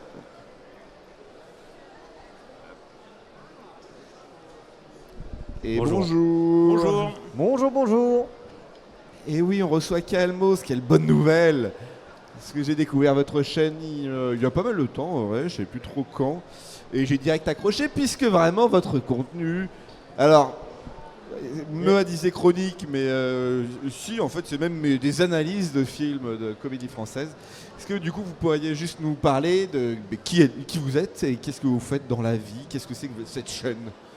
Nous au départ on a 2 métiers qui ne sont pas spécialement liés au cinéma. Alors moi je suis développeur web et toi tu as plus un profil multitâche. Saltimbanque. Saltimbanque, voilà, au sens large. Et donc on s'est retrouvés sur notre passion du cinéma et notamment des comédies françaises. Ouais. Donc c'est là où on s'est dit qu'il y avait quelque chose à faire peut-être sur YouTube. Parce qu'il n'y a rien de mieux pour parler du cinéma finalement que de montrer des images. On a aussi un peu écrit des articles. À une époque, on avait une newsletter ciné qu'on envoyait toutes les semaines, tous les jeudis matins. Et c'est vrai que parler en vidéo de cinéma, ça paraît une évidence. Donc on a commencé avec les comédies françaises, avec un format qui s'appelle Rigolo. Et on se diversifie là depuis quelques temps. On a fait une vidéo notamment sur Robert De Niro. On a fait des vidéos sur les aliens au cinéma, des choses comme ça. Donc voilà. Et le lien, non, il y a ça aussi. Et voilà, on a un concept qui s'appelle Le Lien, où on part d'un film et on essaie d'arriver à un autre film en passant par plein d'autres films. Et à chaque fois, le lien entre chacun de ces films est un peu différent. Ça peut être le même compositeur de la musique, ou alors il y a la même scène à peu près dans un film et dans l'autre. Et du coup, ça permet de passer par plein de cinématographies différentes et de recommander plein de films qu'on aime bien, très très différents, de manière vive et dynamique. Est-ce que pour vous, la comédie française, elle est caractérisable comme de la comédie anglaise, par exemple? Tu veux dire, est-ce qu'elle a ses particularités vraiment spécifiques? Ouais. Est-ce qu'il y a un style? Ouais, il y a quelques traits quand même très caractéristiques, notamment la comédie française s'appuie quand même vraiment beaucoup sur les dialogues. Ouais. Donc il Avec y a des eu, Audiard. il y a eu, alors on a fait notamment une vidéo sur Audiard Ouais. qui est un peu mais qui est en même temps un peu l'arbre qui cache la forêt. Enfin, en tout cas, il y a eu une grande tradition du dialogue en France, où même il y avait cette logique de faire écrire les dialogues par des auteurs spécifiques qui ne sont pas forcément les mêmes auteurs que les scénaristes. Et puis après en fait, la comédie française, elle est vraiment très riche parmi les différentes propositions mondiales. Enfin, pour moi, elle est pas si loin de la comédie américaine en termes de variété de propositions. Il y a toute une veine de comédie sociale, il y a de la comédie de situation, il y a des trucs un peu plus burlesques, plus absurdes. Enfin, et d'ailleurs, c'est ce qu'on explore avec chacune de nos vidéos. À chaque fois, en fait, on part d'un film en particulier, d'une comédie culte. On a fait La Cité de la Peur, on a fait Les Tontons Flingueurs, on a fait Cuisine et Dépendance. Jaoui Bakri, c'est complètement un autre Les univers. Visiteurs aussi, qui est encore Les un Visiteurs autre délire. qui est un peu à la croisée de tout. Et puis il y a OSS 117, là on va montrer notre vidéo sur OSS 117 juste après à la... Comment elle s'appelle la salle? C'est la grande salle de conférence. La On va grande passer salle de là, en nom. conférence, tout simplement. Et du coup, toutes ces sensibilités-là, elles se complètent. Mais en fait, par ailleurs, il y a un truc, et effectivement, c'est là que ça rejoint les dialogues, c'est que toutes les comédies dans le monde sont un peu segmentées par la langue. En fait, c'est très dur de faire rire un public pas dans sa langue. Et donc, forcément, on est sensible à la fois à la langue et aussi aux références culturelles. Ouais. Donc, en général, les comédies d'un pays vont vraiment viser leur pays en particulier, même si, finalement, la comédie française, elle s'exporte pas si mal aussi. C'est pour ça qu'Astérix Obélix, Mission Cléopâtre, c'est pas si bien exporté ça, parce que c'est très lié à la langue, là. très dialogue et en fait très caractéristique. C'est de l'humour on appelle ça de l'humour canal, parce que Ouais. Alain Ouais, Chabat c'est est ça. issu de Il ça. y avait et- aussi pas mal de private jokes françaises, Ouais. genre Et- la blague sur Itinéris, fallait savoir Oui, ce que par c'était exemple, pour, ouais. pour capter. Même si Alain Chabat, en même temps, il est très inspiré par l'humour anglo-saxon Bah, bien aussi. sûr, ouais, les Zucker à Brad c'est ce Zucker. qu'on dit notamment dans une vidéo sur la Cité de la Peur, c'est qu'il a été nourri aux Zaz, à Mel Brooks, à des gens comme ça. Et donc c'est aussi, enfin, il y a des spécificités dans la comédie française, mais chaque auteur amène son propre background, et c'est ça qui est génial en comédie, c'est que tout est un mélange d'influences et c'est sans fin, quoi. Est-ce que le lancement de votre chaîne, la création de vos contenus, ça a été aussi une volonté de redorer l'image des comédies françaises auprès d'une certaine génération qui a tendance à dire de toute façon les films français c'est nul, sans vraiment aller creuser plus loin que ça et aller voir la diversité finalement, parce que là on englobe comédie française, mais en fait il y a plein de sous-genres à l'intérieur. Ouais, clairement. Et en fait, nous, on s'est lancé sur YouTube. Un peu tardivement. En fait, un peu tardivement. Et nous, on aime tous les cinémas et pas spécialement la comédie française. Mais on a vu qu'il y avait une espèce de petite zone grise sur le YouTube français où peu de gens parlaient des comédies françaises. Ou si on en parlait, c'était surtout pour en dire du mal. Et nous, on adore ça. Et en plus, c'est le genre le plus populaire en France. Donc, les Français aiment la comédie française. Et donc, nous, on a essayé de prendre sérieusement la question et d'essayer d'expliquer pourquoi les gens aiment les comédies françaises et pourquoi nous, on l'aime.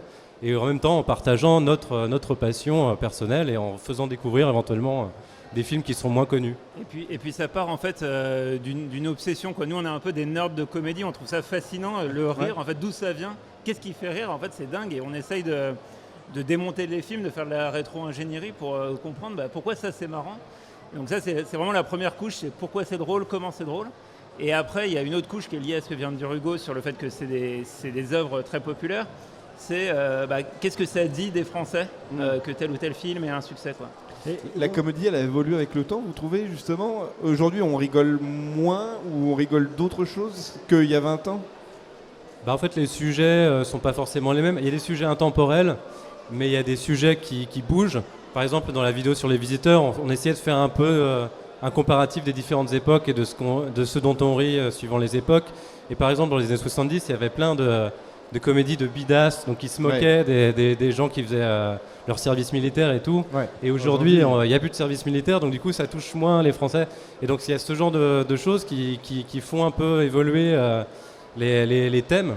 Et il y a aussi des façons de faire de la comédie qui bougent en fonction des formats aussi. Par exemple, je pense que la culture Internet, ça fait un peu bouger les lignes aussi. À l'époque de Canal+, les comiques télévisuels aussi ont un peu fait changer la façon de faire du cinéma, et notamment la bande Alain Chabat, il faisait des blagues à la télé, il faisait 1 heure de blagues toutes les semaines, et en fait ça les a un peu désinhibés sur le cinéma. Ils ont fait un peu le même genre de blagues au cinéma, ils ont apporté ça. Ils ont tenté des trucs, ils avaient une forme de liberté aussi chez Canal, Ouais, c'est ça. qui leur a permis de tester des trucs, quoi. Ils ont pris cette liberté au cinéma, alors que peut-être que c'était un médium un peu plus guindé avant. Ouais.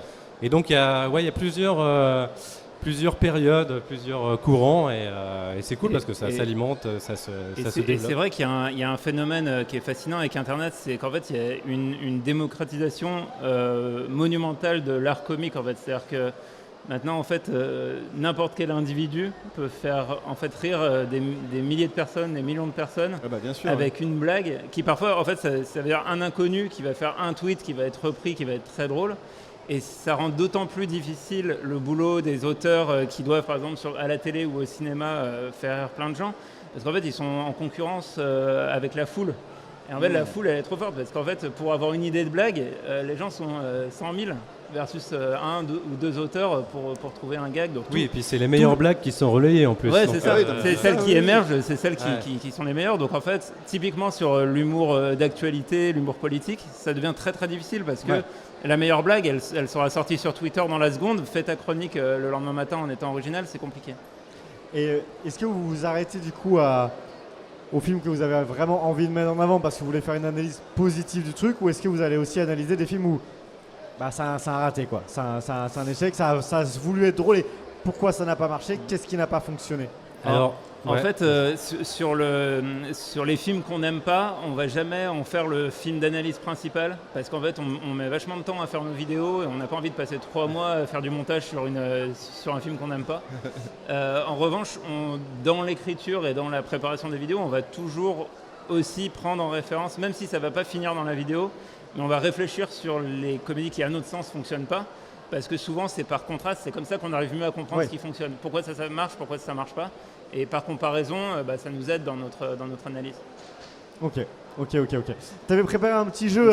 Vous jeu. nous avez dit que vous n'étiez pas très fort, mais vous allez. Non, en vrai, on n'a pas été des salauds là-dessus. Hein.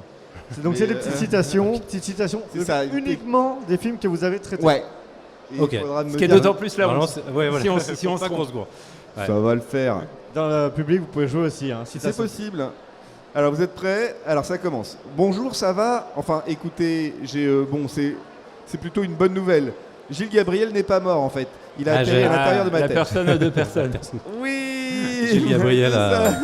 Il Magnifique. y avait un indice. Le GOAT. Oui, Ouais. bah oui, mais c'est bon. T'as vu les deux tantes là-bas? C'est nous, connards. Attends, j'ai pas entendu quoi. Les deux T'as tantes, vu les deux grosses tantes là-bas? C'est nous, connards. Ah, c'est tais-toi. Ah ouais, Oui. Oui, il se regarde dans un miroir et voilà. Alors, celui-là, il est pas simple parce que vraiment, vous l'avez traité. Mais bon, bref. Mais si c'est dans l'ordre, ça va être trop facile pour Non, moi. attends. Non, c'est pas dans. Faut que tu mélanges l'ordre. Ah putain, j'avoue, si, attends, alors regardez pas. Parce que là, t'allais c'est vrai. t'allais faire l'homme orchestre. Putain, Mais regarde merde.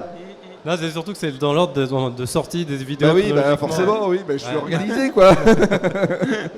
Allez, celui-là. En fait, ça fait un peu Jacques a dit, pas de charcuterie. Ah ouais, 1617. Ouais. Ah, ils vont le Qu'on montrer, qu'on montre à 17h 17h, dans juste la grande après. salle de la. conférence. Plus vite, cette bonne graisse qui s'en va. C'est bonne. Moi, j'entends pas très bien. Cette bonne graisse. Plus vite, cette bonne graisse qui s'en va. Bah, en tout cas, tu le joues comme Eric Judor, donc je sais pas si c'est Ouais, mais non. pas ça. Moi, je l'ai pas là. Cette bonne Hein, hein. graisse. Quel est le contexte de ce que se passe Oui, alors le contexte, je l'ai pas parce que je l'ai pas vu le film. Cette Attends. bonne graisse qui s'en va. Putain. Attends, pourquoi une graisse? Attends. J'avoue, non, mais j'ai été un peu bâtard sur ce coup. Hein. Je préfère vous le dire tout de suite. J'ai pris un site random plus- qui me donnait des citations de films. On n'a pas tant de vidéos que ça, donc en plus, je l'ai fait toutes défiler dans ma tête. Dans et- les bronzés? Non. Non. Je sais pas. Non, mais bah là, du coup, c'était l'homme orchestre. Ah, voilà. Ah, mais oui, d'accord. Il fait faire du vélo aux Il danseuses empêche de aux- sa, Ouais, de sa c'est comédie ça, il empêche aux musicale, et femmes voilà, de manger, effectivement. Mais dis donc, on n'est quand même pas venu pour beurrer des sandwichs. Les tontons flingueurs. Oui. Ça, c'est un classique. Tout le monde l'avait, je pense. Et vous arrivez en retard à tous vos rendez-vous ou seulement à ceux qui ne sont pas importants? Cuisine et dépendance. Ça, Yeah. c'est du Jean-Pierre Bacry dans le texte. Ah bah là, grave. Mais j'ai essayé de faire la immanquable. voix. J'ai essayé de l'imiter, mais je crois qu'il a la Ouais, même si, voix. si, bah, ça peut le faire. Il s'est fait coincer par la tapette géante. Écoutez, car La cité monsieur de la n'est peur. pas une La cité de tapette, la monsieur est peur. commissaire de Ah oui. police. La tapette géante. Oui. Ça, c'est très anglo-saxon comme humour, par exemple. Hein? Très anglo-saxon comme humour, ça, par exemple. Oui, C'est, bah oui, bah, ouais. c'est ça. Mais, On a rarement vu des tapettes géantes dans la comédie française, Attends. à part dans La Cité de la Peur. Attends, Tonalpha, on allait bien parce qu'il nous reste 3 minutes. Il faut quand même qu'on parle peut-être du travail en cours là. Est-ce qu'il y a Pardon. des nouvelles chroniques qui arrivent? Est-ce qu'il y a du. Alors oui, on est en train de travailler sur le prochain épisode de Rigolo, Ok. qui sera sur les beaux gosses du Riad Satou, Ok. Ah, stylé, avec ça. Vincent Lacoste. Ouais, c'est ça, on pense tout à Vincent Et donc Lacoste. ça, on parlera du teen movie à travers les âges notamment, et de comment la comédie s'approprie la figure de l'adolescence. Il y a beaucoup de choses à À raconter. dire là-dessus.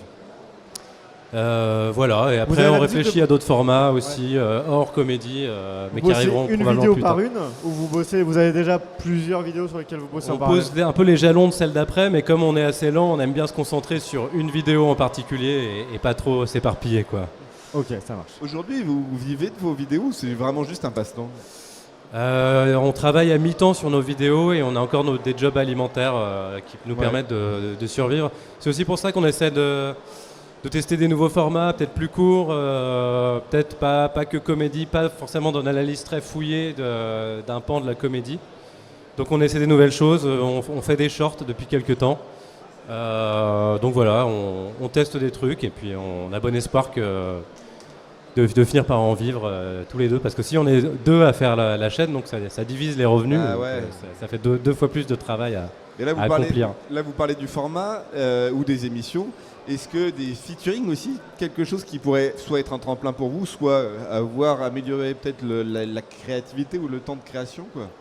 Hors de YouTube? Hors de YouTube ou Des collabs, sur YouTube collabs ou des YouTube, collabs, je sais pas moi, avec le Fossoyeur de film ou des trucs comme ça. Bah, quoi. ça nous est déjà arrivé de faire des collabs et c'est très cool, ne serait-ce que pour rencontrer d'autres gens. Ouais. Et voilà. Donc ça, on est très très ouvert à ça. Et notamment faire des collabs avec des gens qui ont aucun rapport avec le cinéma, Ah ouais. justement croiser les domaines. On a fait une collab avec Manon Bril par exemple, où elle nous parlait d'histoire dans la vidéo sur Cuisine et Dépendance d'ailleurs avec Jean-Pierre Bacry. Et ouais, on aime beaucoup faire ça parce que en fait nous on aime bien partir du cinéma pour parler de sujets plus généraux, Ouais. de sociologie, d'histoire, de philosophie. Et donc on aime beaucoup discuter avec d'autres youtubeurs sur d'autres domaines. Ça peut être très, très intéressant. Ouais. Mais parce que c'est la première convention que vous faites alors du coup. Oui, nous on fait plus ouais. des festivals de cinéma habituellement. Ah oui, ouais. On a reçu le mail, on s'est dit mais on n'a aucun rapport avec le Japon. Quel est le Après, on Et avait peut-être soufflé votre nom aux organisateurs. Oui, c'est Mais vrai, bon, c'est vrai. Et non, mais on était très contents de venir. On se dit aussi que c'est l'occasion peut-être que des gens nous découvrent et puis de rencontrer. On a fait notamment, on était en dédicace, on a discuté avec pas mal de gens. Et c'est toujours intéressant d'échanger, mais effectivement, on n'avait jamais fait le format convention. Et, Ce qui est très cool d'ailleurs. Bah ouais, Bah. grave, putain. Et surtout celui-ci qui est Bah, vraiment le très meilleur. cool. Bah franchement, on découvre et c'est génial. Ouais. Et vous avez aussi découvert un peu d'autres youtubeurs, justement, que vous cherchiez des collabs avec des youtubeurs qui n'ont Ouais, pas forcément le même format, mais du Atome par exemple, ça peut être intéressant, Ouais. sur En de fait, l'animation. Ou Ouais, des ouais, trucs comme ça. bah il y a déjà des gens qu'on connaît. Il y a Nota Bene évidemment. Ouais. Et ça serait super de faire une collab avec lui, mais bon, il est peut-être pris. Mais non, on a relevé plein de noms de youtubeurs qu'on a rencontrés là, donc on n'a pas encore le temps de regarder les vidéos, mais c'est aussi ça permet de découvrir. rencontrer des gens, de découvrir des nouvelles choses, et c'est vraiment cool, ouais. Trop stylé. On va Ouais. pouvoir switcher. Merci beaucoup, Calmos, Merci d'être à venu vous, en plateau. super. Ça nous a fait grave Vous plaisir êtes de les vous meilleurs, recevoir. Calvos, vous êtes trop drôles. Et